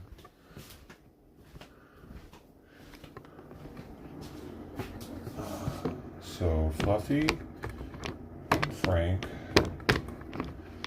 both had their meal. Trident was on the front porch, and was just hanging out on my little gate or my little fence, and she jumped down when I went up to her, but then came over to the front porch, and I went on the sidewalk on the other side facing her and got her to sniff my hand, and then she started clawing at me. She got me a couple times. She just barely did it though. It got blood though. Her claws are extremely sharp. She got me there, and there, and maybe even there, and she was just barely going. Like, she could fuck me up if she wanted to, dude. It's just like she was letting me know or something. And then she eventually jumped up on top of the railing and in front of my neighbors, and she was like this close to me, not even looking at me anymore. So I just kind of touched her side with the back of my hand, and it freaked her out. She jumped down and ended up leaving and going back across the street. So hopefully I didn't just, maybe I went too fast. Maybe I should have just been okay with her ignoring me that close to me. Hopefully I didn't put us back a, dang it. I feel like we were making progress there. She doesn't seem skinny. She seems like she's still being well fed. So I think she's just coming over to say hi. I mean, I did get her spayed. That's a pretty big deal. She might, I don't know, maybe she knows that, maybe she somehow has the ability to understand that when I got her and trapped her and did all that maybe she sees that she's not having to have babies anymore, possibly, because I think she had been doing that for a while.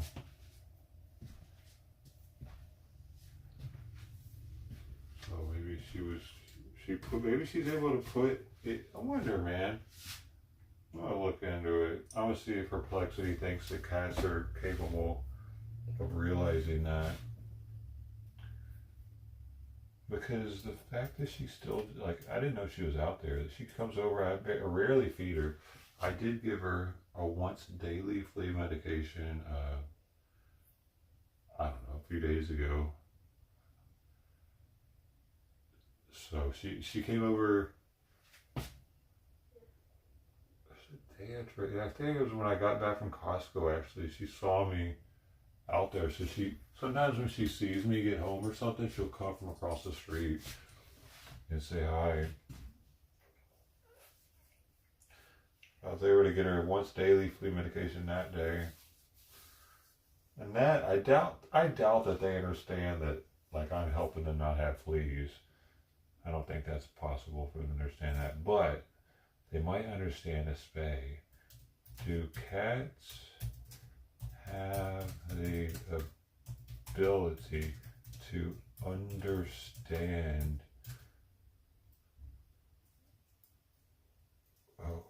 what has happened after a spay. No, I put spa on accident. And then so it gave me information about a spa visit. Alright, let's see. Cats can recognize and react to the effects of spaying surgery through physical sensations and behavior changes, but they don't grasp the full what happened in conceptual terms. Okay.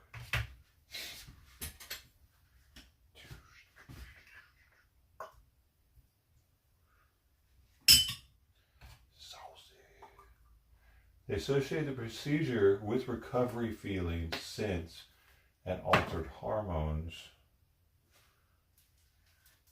Often remembering stress from the vet visit long term.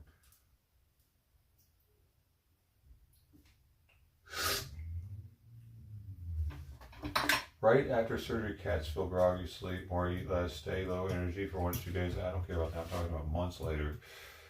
Long-term changes. Spaying eliminates heat cycles, reducing yowling, roaming, aggression, restlessness within weeks. As hormones stabilized, cats often became calmer, more affectionate. Also metabolism shows reducing weight gain. Adjust food for your multi-cat household like should be. Wait, hold up. Okay. Might a stray cat know that I helped them by getting them spayed? Is that possible, or were they? A stray cat is unlikely to understand the concept of spaying as help, but it can form positive associations due through consistent food safety and reduced stress post-recovery. Well, that's unfortunate. I want them to know. Nobody cares. The neighbors don't care. The cats don't care. Nobody even knows. It's a very thankless thing, you know what I mean? I mean, I was doing it somewhat for selfish reasons because I don't have to deal with any more kittens popping up.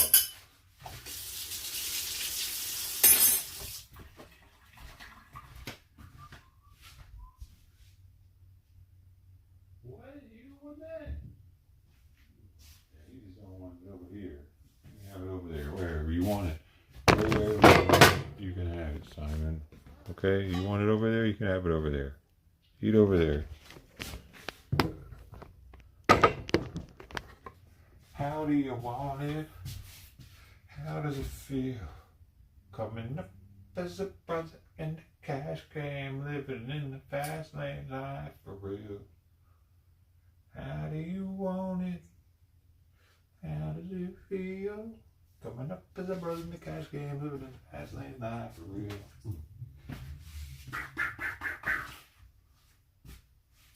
Yeah, he's not finicky. He's like, motherfucker, this shit's crunchy. Don't you get it? Do you want to eat crunchy food? And I get that. And they're not all crunchy either. Because it depends on whether or not it, like for rabbit, since their bones are edible, it's going to be more crunchy. A chicken, since their bones aren't edible when they're cooked, they're probably going to use a powdered calcium supplement instead, which won't have that chunky bone. So I guess probably a lot of cats don't like the bones in it. Maybe. And I bet, dude, there was one time where, what the fuck? Motherfucker, dude. This bread is always molding. I got a fucking spot of mold about to pop up right there. I can see. Dude, Simon had some food that had these bones in it. I kept them because I was like, How is this even a thing? These are all in Simon's pet food. Big ass bones, sharp bones. Look at this one. That was in his fucking cat food.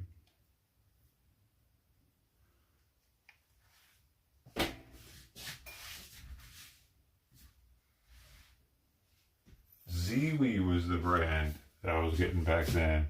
But I saved all the semi-big bones. And the only reason I was really finding them like I was because the way I was making his food every morning. Making it all fancy for him.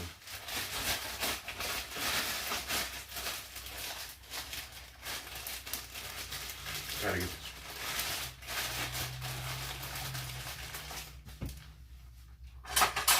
Scalpel. Gotta get it out.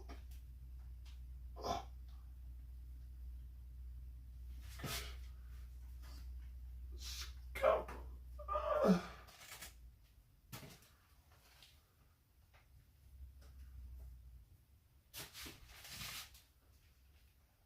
Hopefully we went it deep enough for the cancer.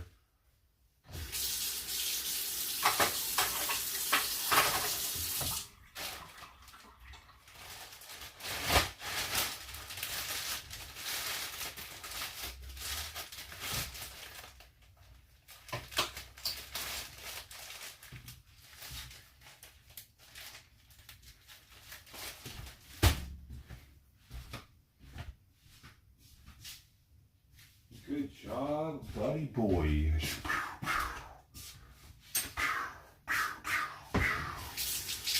We had some eating happen.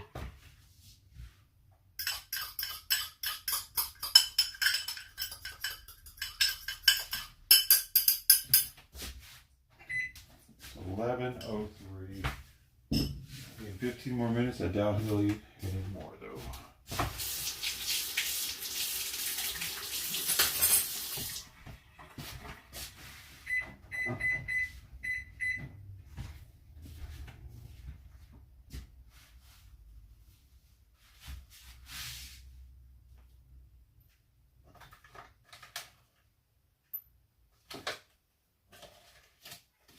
Bones, bones everywhere, bones. Oh, there's the biggest one. It's the biggest round one that was in his food. And I reached out to the company, dude, and found out that their equipment malfunctions that day. It was letting in too big of bone fragments. And you know what they didn't do? But they did give me my shit for free. Like I was able to through them to get my money back. They didn't even give me like a free case or anything. I figured they'd be like, hey man, thanks for pointing that out to us. We're gonna give you some free food now or something, or coupons or something. None of that.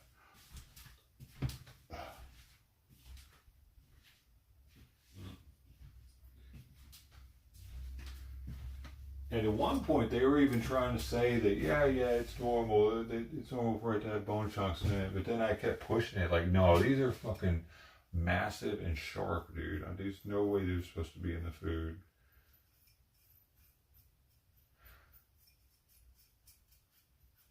This is definitely like a ton of different cans that this came out of, though.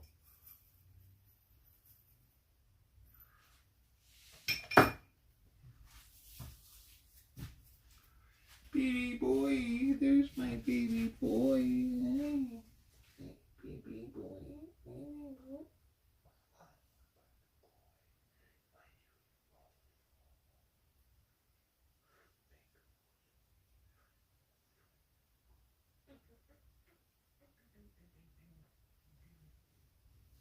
You want this? You want that on? Is that what you want, Bubby? Oh, he likes to stand in front of the heat in the morning. It's getting to be summertime though, buddy. Pretty soon. Shit. Save water.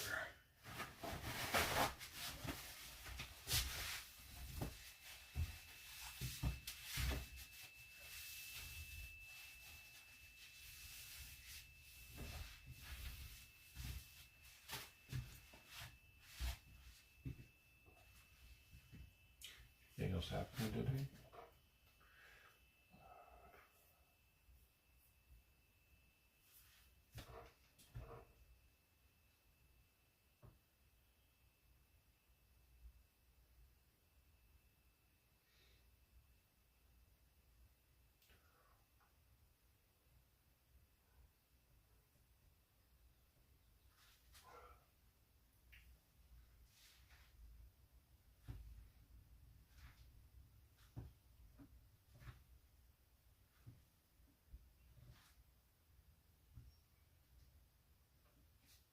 She never meows though, Trident. But she did sniff today, but she called me. But ever so gently. Just enough to show me she could really screw my hand up if she wanted to.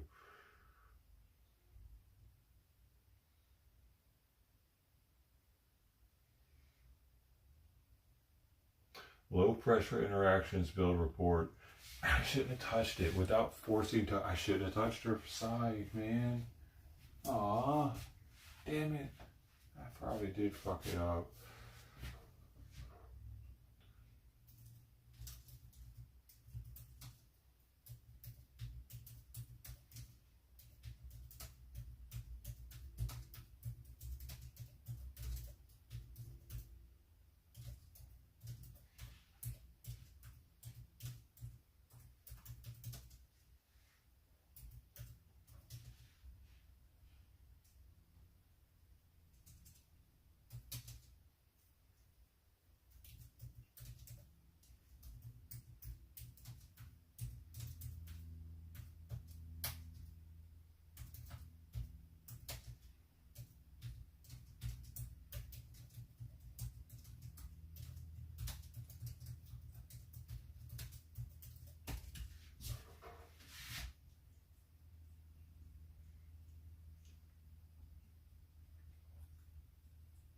Okay, no touching Trident side after she sniffed you. Your hand didn't mess things up. It's a common stray cat reaction driven by caution, not rejection of you.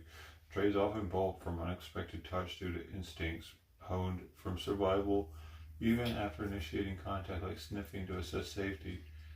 Sniffing shows curiosity and mild trust, but side touching can startle because flanks or sensitive spots linked to vulnerability or past threats. Recent spay recovery, like your Trident had heightened sensitivity. Yeah, but she's not recent spayed. Pause physical contact for a few days. Resume by extending a stationary fist for her to. Oh, a fist? Really? You're supposed to do a fist? I didn't know that. I thought it was. Well, that makes sense though. It's better to have your fist fucking clawed than your fingertips. Yeah, good point. Reward with treats or food. Her returning to sniff means progress. Patience with semi frills like yours pays off over weeks. I don't feed her though. It's like consistency in feeding reinforces your role as helper without pressure. Yeah, I don't even really hardly feed her. She's still coming over here. Good boy, Simon, I guess.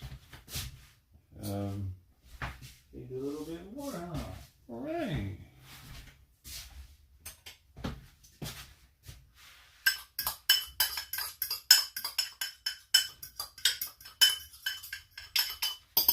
Hopefully Sawyer's doing the same thing in there.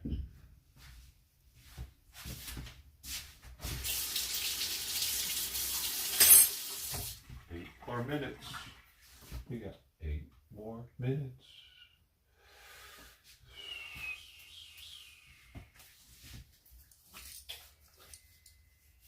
Looks like he's done now, though.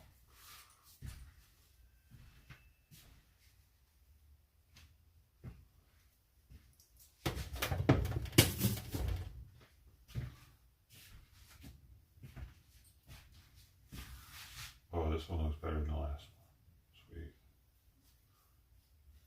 Last one was infested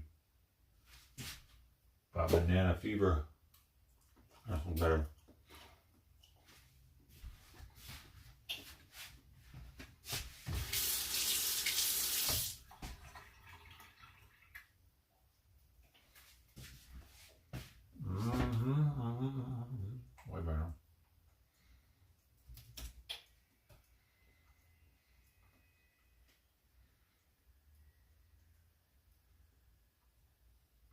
Bernie Sanders is at some rally right now. Not because management gave it out of the goodness of their heart, Was but because they Mondani. stood together and Mondani. because they fought for it. Mm-hmm. This is live. Live from Mondani. As my friend Assemblywoman Farah Souffrant Forrest would always remind me, closed mouths do not get fed. During the campaign, Bernie and I stood on the picket line with striking Starbucks workers because no contract, no coffee was not just a slogan. It was a demand that working people be treated with respect. That is why I created a deputy Oh mayor my for God. economic justice. Yeah, whose we really need these Starbucks employees to make a living wage, because we really need fucking Starbucks so badly in our world, because people are too fucking lazy to just make a cup of coffee in the morning and take it with them to work. We definitely need Starbucks employees to be making enough. We need Starbucks to survive no matter what. Fuck Starbucks, man. One of my memories from Europe, it was in Prague, next to the Charles Bridge. It's beautiful, scenic. It's been there for, I don't know, hundreds of years, and at the bottom of once you cross, you go down to the bottom, and there was this person with a bunch of different birds that were chained up to rocks, big ass rocks, like a vulture and like an eagle or something, and it's all kinds of 4 or 5 different birds, and that was like, whoa. And then right next to that was a fucking Starbucks kiosk, a setup with a banner that said Starbucks. It wasn't an actual store. It was just like, you can't get away from these motherfuckers, dude. You know what I mean? Like, why do we need a Starbucks right there? The fuck can they have at least had some sort of a authentic Prague type drink that you can get down there that's been around for like hundreds of thousands of years? No, Starbucks was there. Like, fuck Starbucks, dude. This guy. Like, gotta get the Starbucks employees a living wage, man. Gotta get them in the union. It is to make sure that we are using every lever of city government to put workers first. And that is why I put Julie Su. Who cares about Starbucks employees, bro? They're weirdos anyway. The former Secretary of Labor and a lifelong champion for workers and unions in that job. Because whether you are organizing a museum or a bar, we have your backs. And it won't just be us. I'm so proud to be here today as we launch Union Now, because when we talk about the importance of taking on the crisis of income inequality, we know that the most effective tool to do so is increasing union density. Unions kind of suck, though, don't The they? potential that an organization singularly focused on exactly that will have across this country. Organizing drives and strikes can frankly be lonely work. So Union Now is going to Oh, I got it. Did you hear it? Did you hear it pop? more resources, and my administration will stand right alongside them.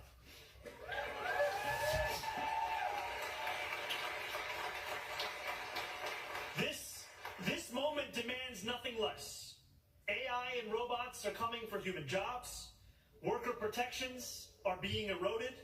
There are companies that think that exploitation is a viable business model.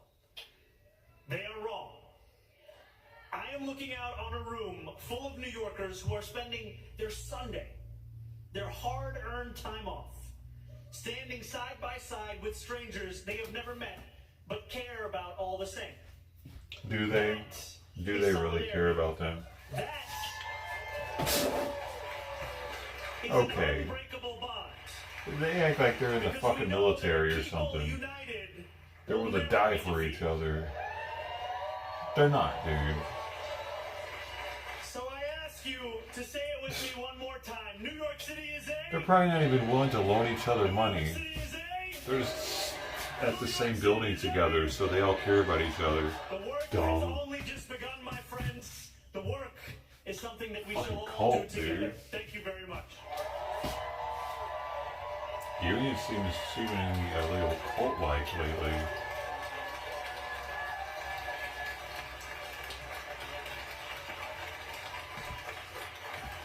Please welcome welcome to the stage National Coordinating Committee member with Delta AFA, Brittany Norris. Wait, he was the keto. Who's this lady?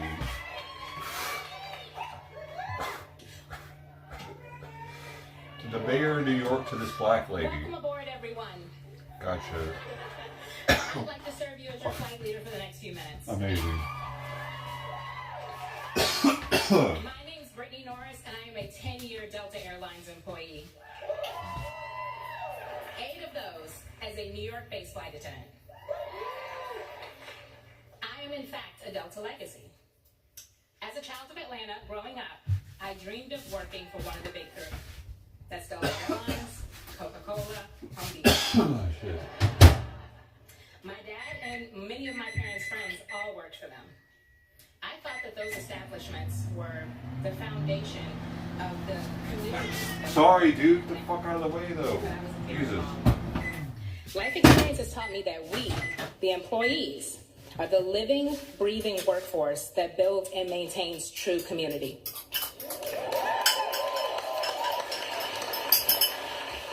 A community that looks out for one another, protects each other, and provides and protects us when we need it most.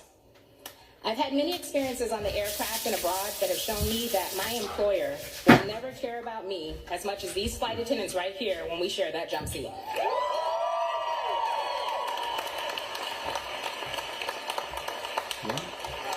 They've done things for me such as giving me safety tips in a new city, helping me get emergency medical equipment while I'm assessing an unconscious passenger on the floor, or even finding me a hotel room when our company has lost me in the system and I'm stranded with no place to sleep.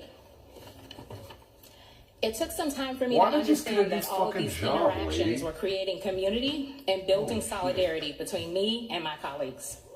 Dude. If the fucking union or whatever she's talking about is like taking up the slack for her company, why would the company ever fix itself? It's like how the company puts out the tip jar for its employees instead of giving them a fucking living wage. Why would they ever do it as long as the people keep fucking filling the tip jar for them? Commitment to the Delta AFA campaign is my commitment to building that solidarity. I will just quit your we fucking as Delta job. flight attendants deserve safe work conditions. We deserve pay protections, and we deserve a fair and competitive pay scale. I'll stay there for 10 years. Yet, organizing this campaign is larger than just my work group. This campaign is the largest private sector single vote union election in the United States with almost 30,000 flight attendants.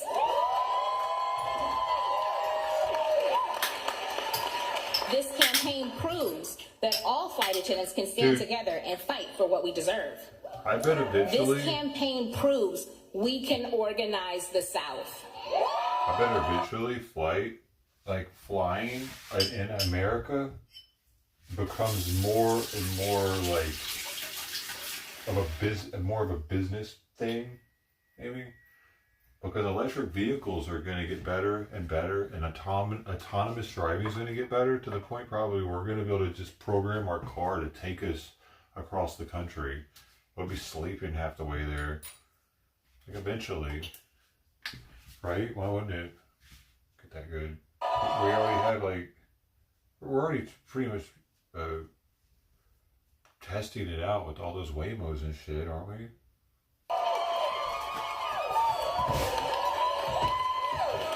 And we are going to make it happen. When we win this, I will become a third-generation union member, and I'm so proud to continue that tradition for my family. It won't be worth it to go fly and go through all the bullshit bullshit that you got to go through at an airport with TSA and the lines and waiting, and you know what I'm saying? It won't be worth it to do it locally within our country anymore.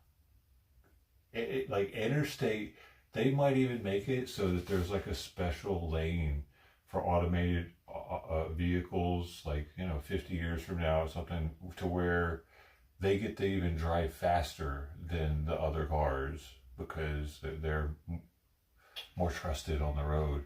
And this special lane will keep them separate from the other cars more easily too, like better, because there's going to be so many of them possibly. And it's going to be like the fast travel fucking interstate lane where you can be in an autonomous vehicle, you can be asleep, like this thing can go faster than the lanes because it's like better at driving because it's a robot. I don't know, man. That tradition for so many of my colleagues and their families. Fucking jobs are actually could be done by. What's Simon? Simon, you okay?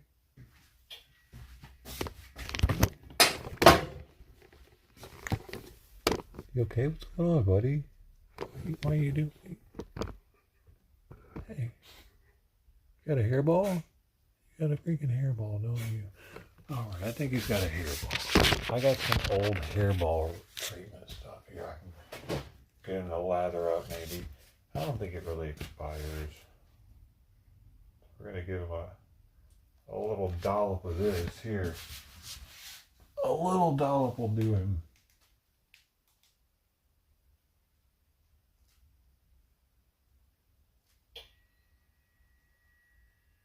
Oh, buddy. I'm about to put in your mouth. Come on. You need it. Come on. Come on.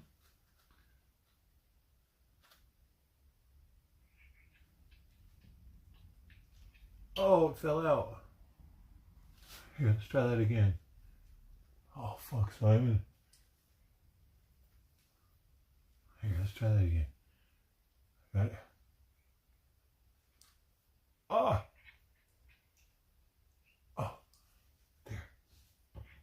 That might help get it.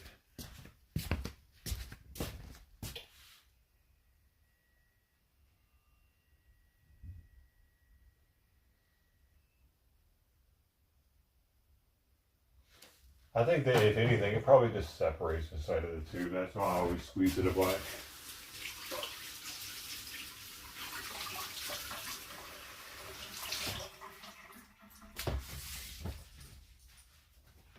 All right. Hopefully that helps him a little bit. Okay. I need to go in there and do this for Sawyer real fast so we can come back in here, but Sawyer's still in the cage. I don't like having him cooped up for too long. He doesn't like being in there all by himself, even though he doesn't really mind it. As you can see, he's comfortably in his spot. Looks like he's eating some more too, so that's good. Yeah, he did eat some more. Good boy, Sawyer.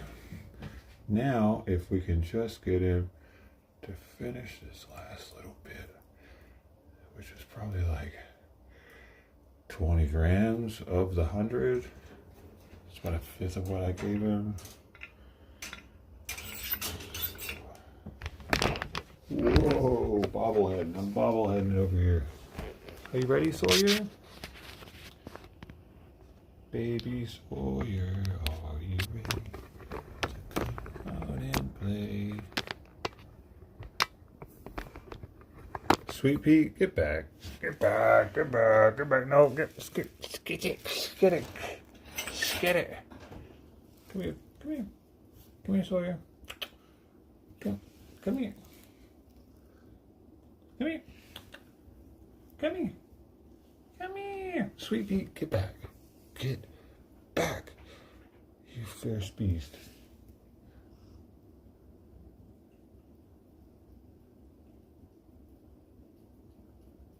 Come on, baby. You're the best dog licker I know. Come on. Come on.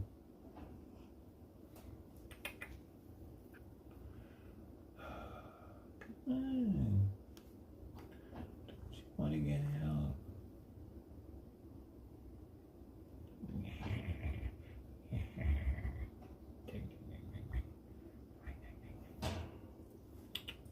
Come on. Sawyer. Here he comes.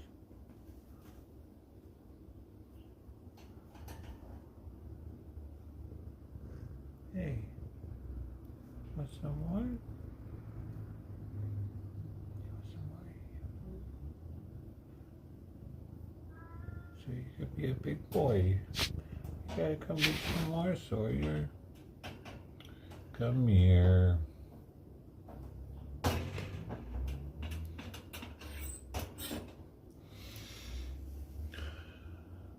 want to make me come to you or what? That's gonna be. Come here.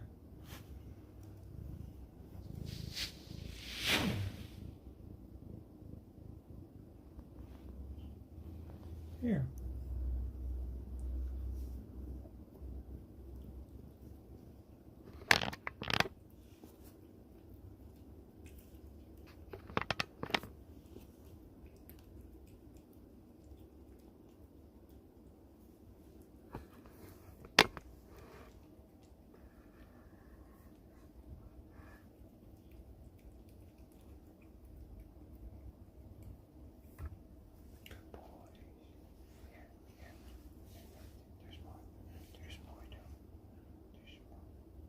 There's more down here.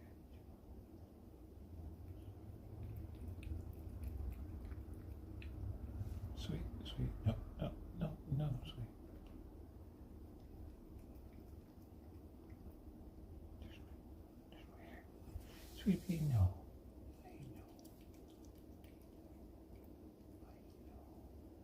I know about what you can't have this though, people. You can't. Oops, you can't have. Here, Sawyer, have some more. So you get to be a big boy. There you go. There you go.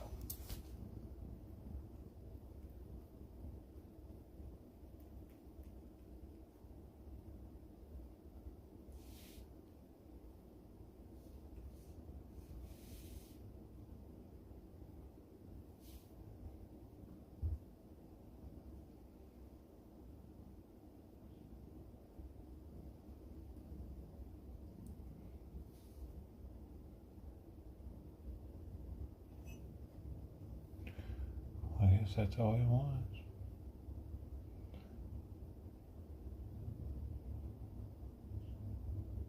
Sweetie, stop eating the carpet. Come on. You might stop eating the carpet. So you really no more? Okay. Sorry, Sweet Pea. I know, I'm sorry. She's like, but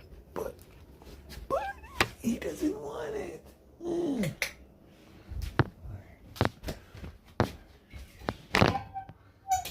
Dude, really? Both of y'all are at the fucking gate instantly? Come on, man. I need a fucking break, bro, from y'all being crazy. Go that way. Go that way. I just let you. You going back in the cage, boy. Put you back in the cage. Sweetie, get back. Cállate, cállate, güey. Ay, ay, ay.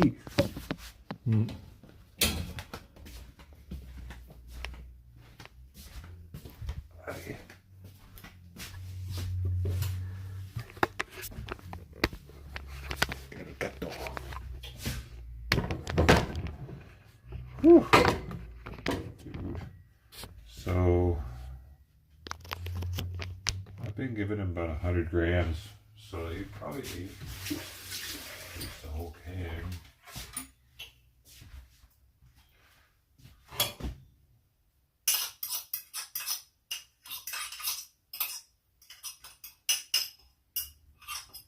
Yeah, he ate all but that. Wish you would have eaten that though. I wonder if I can go. I probably can go and eat this real fast.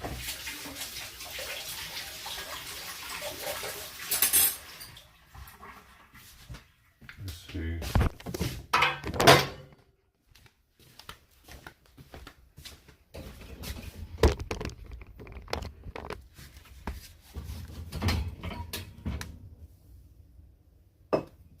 You don't want it?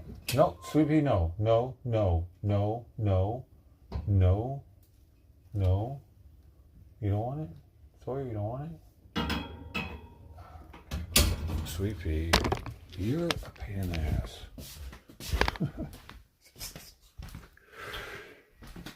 I really wonder if it was up to her, like how big she would be. If she would ever stop eating. I just put out a plate of wet food. I wonder if she would eat. until she puked. I don't want to test it though. She might never stop eating, actually. I've never tested it. I think maybe when she was a kitten, I would let her eat until she rejected it.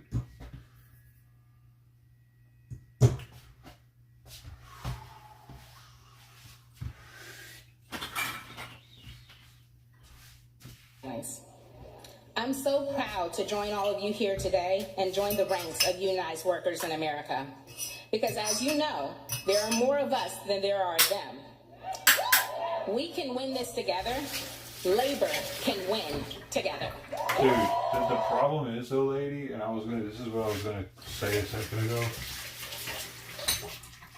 Their jobs could very easily be automated, and not only could they be automated, it would probably be better if it was automated. Because, like, a robot wouldn't have to keep its balance in the middle of an aisle. It would just be on a track. They would have like a track system that it would run on. And it would just, like, ask you what the fuck you want, and probably with your touch screen before it even got to you. And by the time it gets to you, it would already be ready to serve. It just go, dude, you know what I'm saying? You wouldn't have to deal with a fucking flight attendant, fucking talking to them and shit, and whatever. When you're groggy and shit, you just, if you want a scotch, you just press the fucking button. Boop. I guess if you have so many scotches though, a real person has to come by and look at you and make sure you're not getting retarded back there, maybe. Like, there'd still be real people on board, but not nearly as many though. Please welcome to the stage Executive Officer of New York's own AFSCME, Local 1549, Elson Primus. That's what happens, dude. These people bitch and they want to fucking get better, get more money. The company finds a way to not need them. Right? Both of my parents were actually members of DC 37 before me, so I was DC 37 before I was born. And long story short, we all know the problems we all face today, but the one for us is we're at a defining moment in which the future of labor is being attacked. Artificial intelligence is already in our workplace. They're making decisions, they're reshaping public service, and they're being rolled out faster than worker protection itself. Let's talk about that one. Technology should empower workers. It should not control us. It should not be shifting any kind of power, and also driven by privatization. We need unions. That's how we all function because of the work that our city workers do together, collectively. That's how New York runs. And skilled workers are being devalued, surveillance is expanding, and the bias systems are being treated as neutral. This is not theoretical, by the way. Right before Thanksgiving, over 30,000 New Yorkers were at risk of losing Medicaid. Right around the holidays.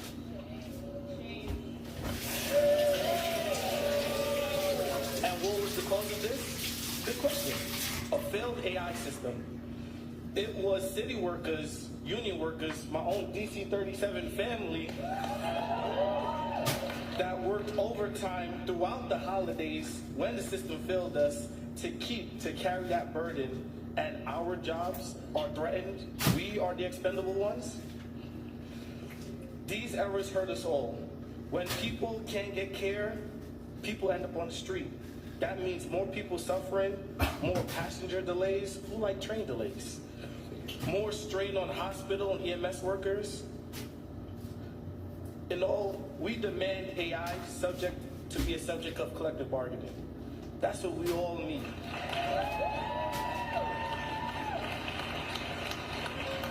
We demand human oversight, protections against job loss, limits on surveillance, transparency, and above all, accountability.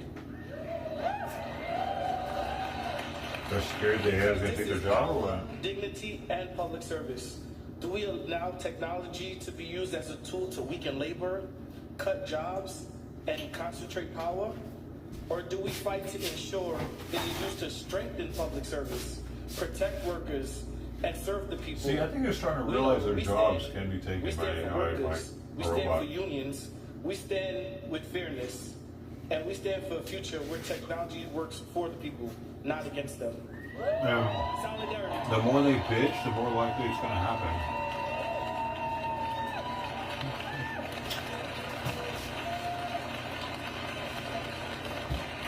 Dumbass. Please welcome to the stage REI National Bargaining Committee with Don't like the job, just fucking RWDSU quit it Steve and let somebody else have it.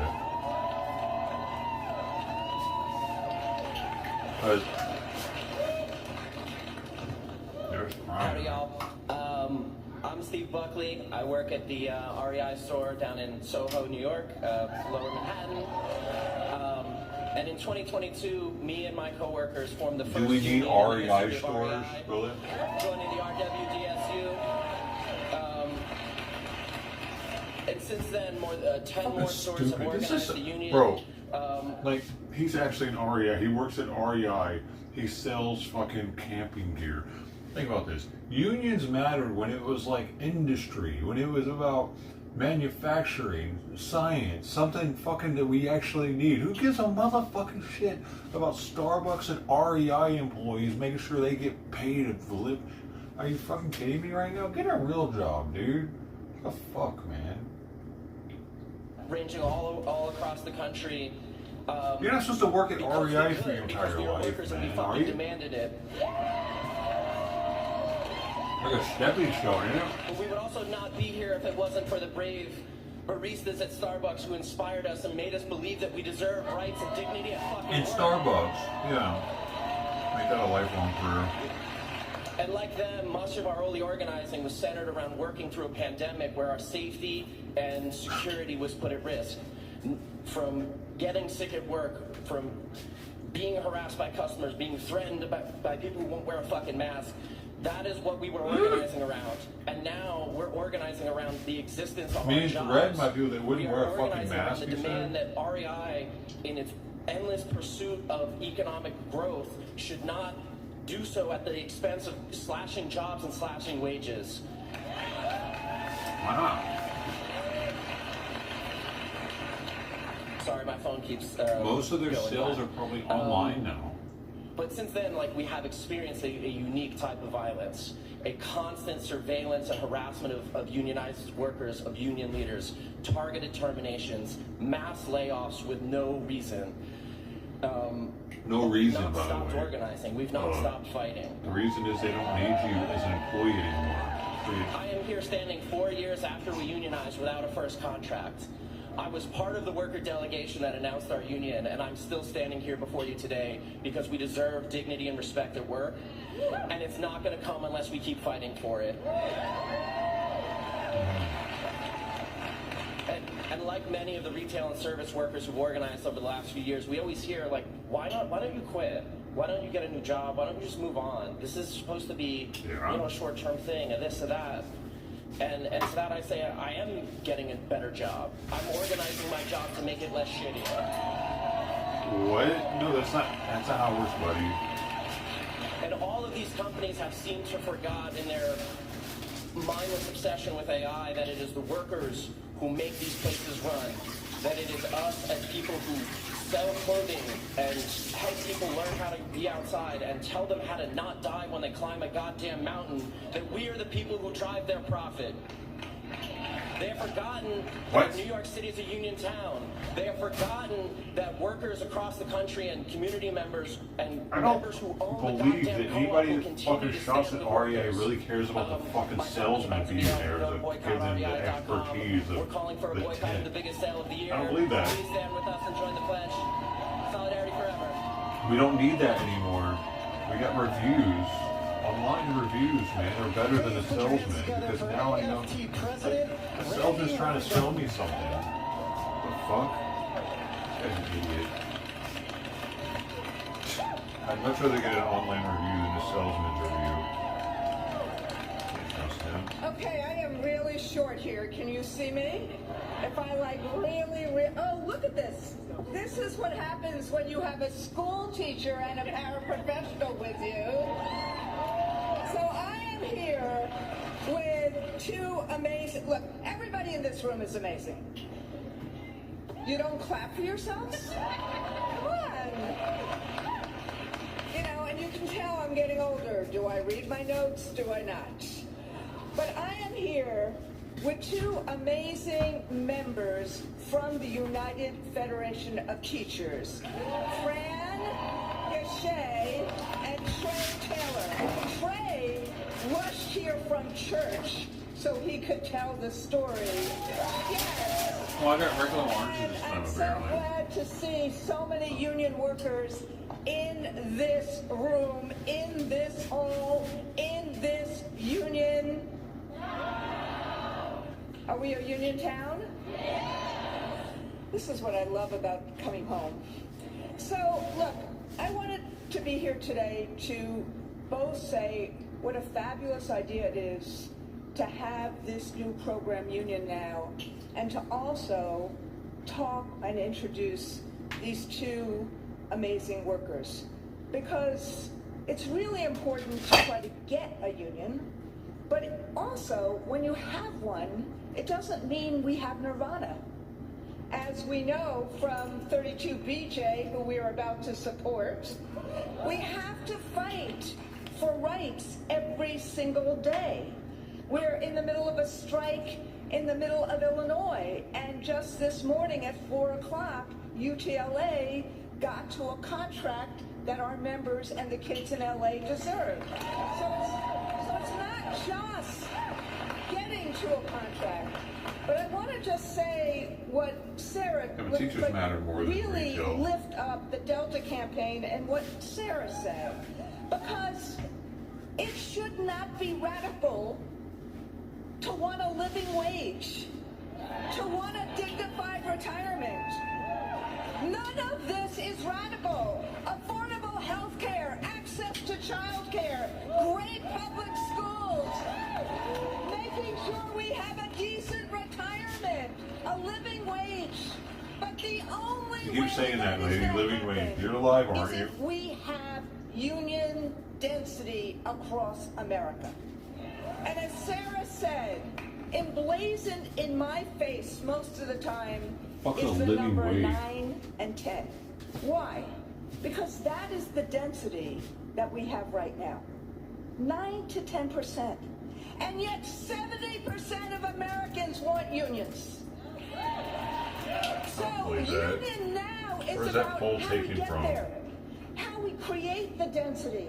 Because when we have the density like we had in the 50s and the 60s, I'm not saying the 50s and 60s were great, but what I am I bet she saying has a living is wage, that we dude. had more of a middle class then than we have now. Of this We had definition. less income inequality then than we had now, and we certainly had no billionaires or trillionaires then as we have now. So, we have to do things, including getting to first contracts, including organizing. These people are fucking And crazy, I feel dude. They're jealous like of an rich people, evangelicus pretty on much. this, because our union. Like, why don't you get a all know fucking me as New education York and City, stop being a but damn our Starbucks union barista? nationally Maybe you'll has make now more money, dude. organized, What drum the fuck roll, you do? 283 new units since 2022. And Is she a yet, teacher? what the other number we count is that we still have 76 outstanding first contracts. Because we have to get first contracts. And the first contract may not look like the fifth contract, but what a first contract does is it says that we have everybody's back. And everybody is together. And there's due process. And there's a voice at work. And there's a way of to make sure we can get the equality, the opportunity that all workers deserve.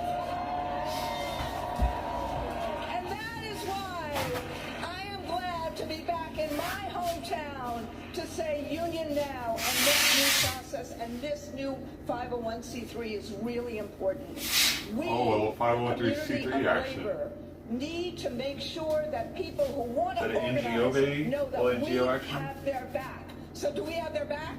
Do we have their back?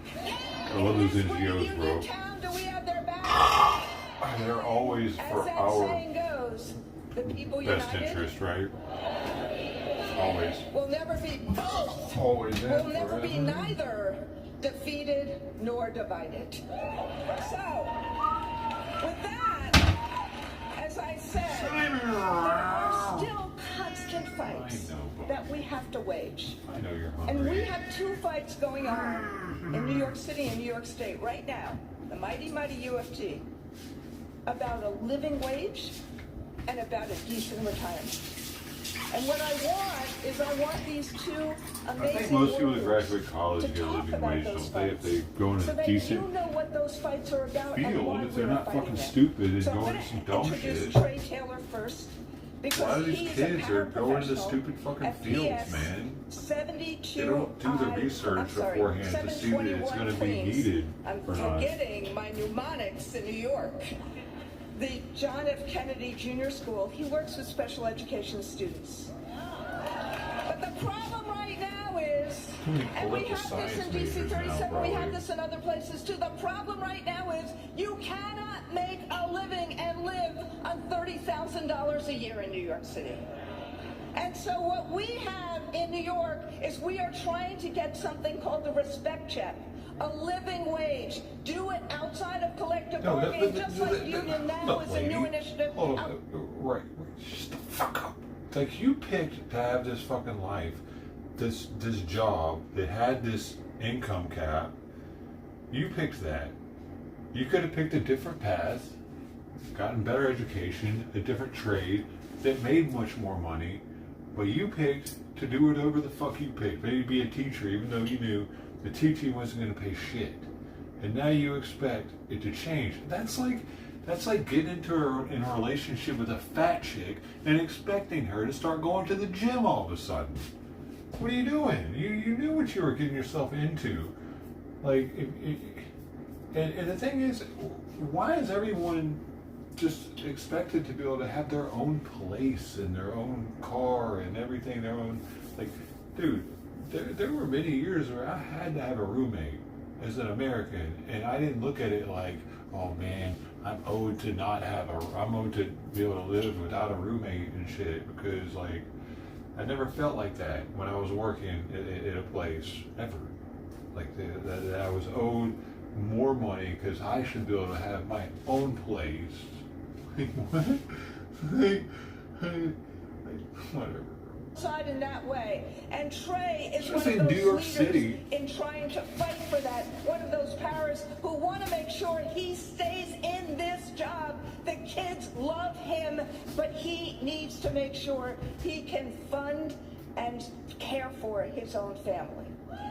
And then after Trey, I'm going to introduce Fran Gachette is coming up Why to would this, anybody this, teach this kids in New York for microphone, too. $30,000? And she is in her They should just all 13th year stop, of dude. teaching. She is a special ed teacher at They Walter should Reed just all be School like, in fuck it. Queens. Now, we ought to do a whole lot of things about two-tiered wage scales and two-tiered retirement scales and all of that.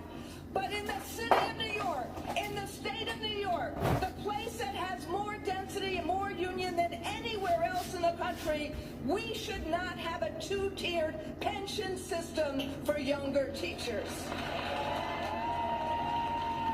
Andrew Cuomo, you remember him, gave us that, and we need to change that. And so they are fighting, and they're fighting with DC 37 and so many folks. We are fighting to fix Tier 6 so that we can have a decent pension system. So, with that, my dear friend. Is it burning? No, it's just gay light. I had to move the little step stool, y'all. But how we feeling today? Make some noise, make some noise. I say that just because of how tight the suit fits. So when I say we will fight, I want you to repeat back to me, we will win. We will, when we fight? When we fight? All right, so as Randy Weingarten, our amazing president of AFT, did say, he looks like I am a woman a almost. professional representative for representing and Look. working out of P720. John F. Kennedy Jr. located in Elmhurst, Queens. Yeah, where Queens at? Queens Kind of like, right? You see it? It's like it's hard to tell he's not a woman at first. We are the backbone of our classrooms. Yet we are Am I the only one that sees that? an afterthought when it comes to compensation. So today we are not just asking I don't give a fuck what you think. He looks like a damn woman. for a lifeline. I know what I'm In looking this at. economy, where the cost of living continues to rise and basic needs are becoming harder. Somebody say harder. Thank you. Why did he want the whole crowd to say Very harder much so right there? hard That's to me. gay. $10,000 respect check is not excessive, but it is essential. Paraprofessionals show up every day to support students with great needs, academically, emotionally, psychologically, physically, just to name a few. They are translators in instruction, stabilizers in crisis situations, and often the consistent presence that our students rely on to feel safe, to feel seen, and to feel secure. But let's be brutally honest. Love does not pay the bills. Love does not pay the bills. That is so Compensation clever. does not cover rent. Education does not put food on the table. Ooh. When paraprofessionals are God, these are underpaid, blue. Those are we sick are looking. forced to leave the very roles that we are called to. And as a believer, one thing that it reminds me of is when the Word of God says that many are called, but few are chosen. Kinda like This the is a blue ones chosen more. word for us paraprofessionals. He doesn't call the ones that are equipped, but he equips the one that's called. Oh, And so, with that all being if I said, bust them out. y'all stop and go ahead. Here's my extra When we fancy the chopsticks. paraprofessionals are underpaid, we are forced to leave these very roles. And our city students across this great city, these classrooms right now, without the support of the paraprofessional, students desperately need, it gets them to a place of deficiency. It gets into a place of now where we understand that our students are disserviced. To deny a paraprofessional fair compensation is to deny students a full support system that they yearn for, that they need, that they rely on, that they depend on. Think about the time when you found yourself depending on your mother or your father. That's how our students depend on the paraprofessional. A $10,000 respect check says that we see you, we value you, and we understand your work, and it is important. Not only is it important, but it is indispensable. If we truly care about our students, then we must care for those who care for them every single day.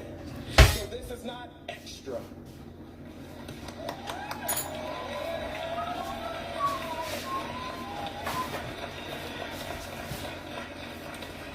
So when we think about the $10,000 respect check, it is not extra, but it is about survival. It is not about a want, but it is about a need. And this respect check just may seem to words to some, but what we need and what we yearn for is for respect in action. And when we make this personal, think about the times where I can give my own testimony, where I found myself, some of you may have heard me before, but I found myself sleeping in my car. I found myself sleeping in my car. That's a long way of saying I was Being homeless. homeless, facing homelessness, having to sleep in your car, having I to pray found that you have something in your myself- bank account just to make ends meet, just to put gas inside of the very car that you That's a slept in. weird way of saying it. I've been homeless That many is what times and I've never said I found myself So sleeping it in my is car. It's like you're absolutely essential. It is not a luxury, but it is a lifeline for the paraprofessional who myself. decides that they have to make ends meet, but yet their myself heart and their sleeping in my compassion car. for what they do for the students each and every day, who cannot advocate for themselves, is put on that same lifeline.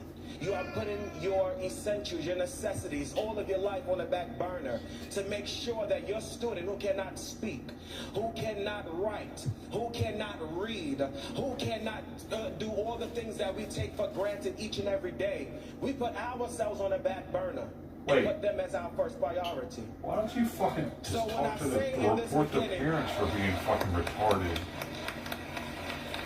And not helping teach their fucking own kids, dude. I And swear, in my dude. closing, I want you all to repeat after me one more time. When we Just fight, expect teachers to raise their kids When we nowadays. we're in this My mom together, worked with and me one thing so that you hard walk with this away on phonics today. shit.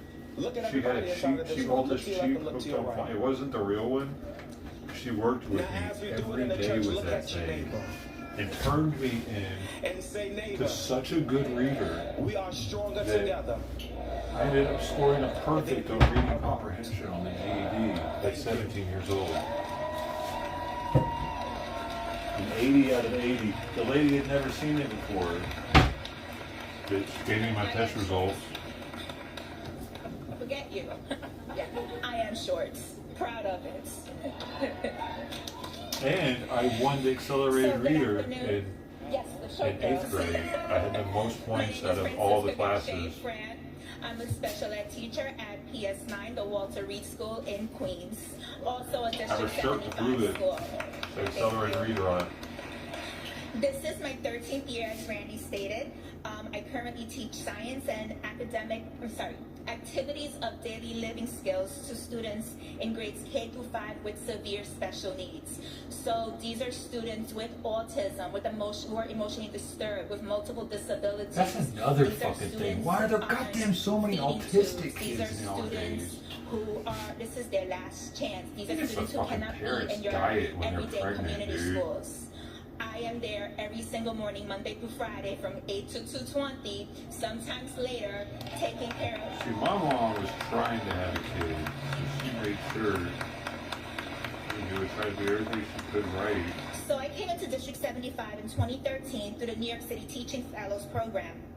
Prior to becoming a teacher, I worked in CUNY, but I volunteered as a learning leader, working with students with special needs in the New York City public schools. So obviously I came into this field with love. So at the time, while getting into the program was highly competitive, finding a teaching position was also difficult. But that was 2013, and Tier 6 was only in effect for 1 year. Certification requirements hadn't changed yet, so I am grandfathered in under the former certification exams. Since then, we've had an experience a huge shortage of teachers, as those in the previous pension tiers are retiring and college graduates are choosing not to enter the field of education. Agreeing that despite the level of education required and the intense process to become certified in New York State, we're one of the hardest states to become certified in. I think schools eventually will get. Our field is highly devalued. You see it all the times in the news. We are constantly looked down upon. They're not going to be Despite the necessary. work we do, teachers and especially To public school learn. teachers throughout this country are constantly looked down upon. There's no profession that exists without some kind of schooling provided by a teacher. Hello. Tier Schools are 6 is an more example for of the how public school teachers are being devalued. Not only is it difficult to become a raising the teacher in the kids States nowadays. and the work highly demanded, we are told we have to work longer. We have to pay more into our pensions if we want to consider retiring comfortably. The burnout in our profession is real. And still we're expected to work over 40 years in the same capacity if we want to retire with our full benefits. Paraprofessionals coming in at 18 are working 43 years and up. Is it no wonder that less people are entering the field? And who benefits from this? Not our students, when there's not enough qualified teachers and staff members to educate Why don't they them. just go to another Not state, man? taxpayers If who are it paying the high doesn't pay salaries well, of like teachers New who York. have to stay till 63 at their highest paid salaries. And not Eventually- communities who rely on us to provide their children with education and to Eventually, that's what's going to happen, dude, because New York's not going to fucking bend for these people, because New York knows that it could just go AI eventually. It doesn't have to have teachers. Teaching is gonna die, dude. It's already dying, or they would be paying them right. They don't have to pay them right. If they had to, they would. You know, they don't have to, apparently. Because, and now especially with AI's development, eventually, like, you can learn so much just from talking to the AI. Dude, AI, I can see there being classes that are taught by AI. The kids can ask it questions and shit, and it'll answer them. Like, they'll be able to ask it from their desk, probably. And because here's the thing, one teacher for 30 students, they can only talk to one student per time, right? At a time. They gotta sit there and they sit over them and they're doing this and that and this. AI can talk to all the kids at once, man. All their answers can be gotten at one time. It's so much more efficient. They're gonna have AI teachers, dude. Mark my words. We're definitely gonna have AI teachers. The AI teacher will also be able to deal with unruly kids easier because they'll be able to dock them of things instantly. Like, you don't want to stop talking in class? It like takes away their fucking phone or takes away their ability to do something on the interface that they use. And so it'll keep them from wanting to fucking do stupid shit because they want their rights taken from them. They won't have any feelings about taking their rights away from them. You know, it'll just be like, burp. They're like, fucking got me. And then the next step is something else that it'll end up doing if you don't come in and get in the line. You wouldn't have the need for substitute teaching anymore. And those teachers always get fucking the shit. You know what I mean? The kids don't ever listen. They don't want to do the work. It's like a party day when the sub shows up. That's how it was for us. There will be no more sub teachers because the AI won't ever be sick. Dude.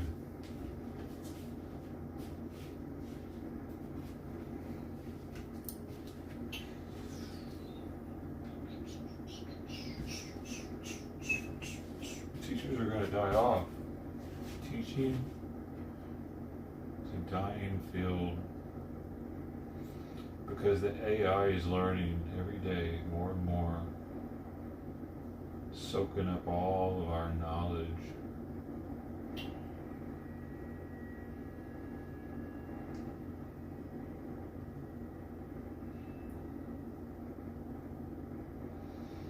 That's dangerous though, ain't it? Because, with the Department of Education, it makes it dangerous if that ever becomes a thing. If we still have a federally,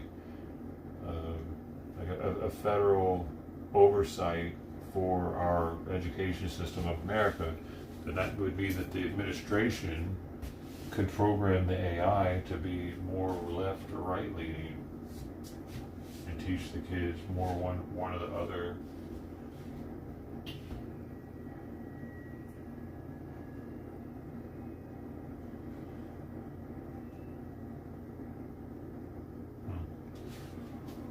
I don't know how they can't go with AI for schools. It's just getting too expensive, and if they can't afford to pay the teachers as it is, I don't know how they're going to be able to otherwise increase the prices even more.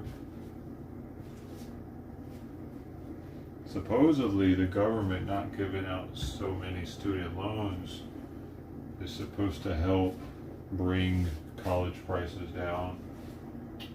It's going to take a little while. That just got signed.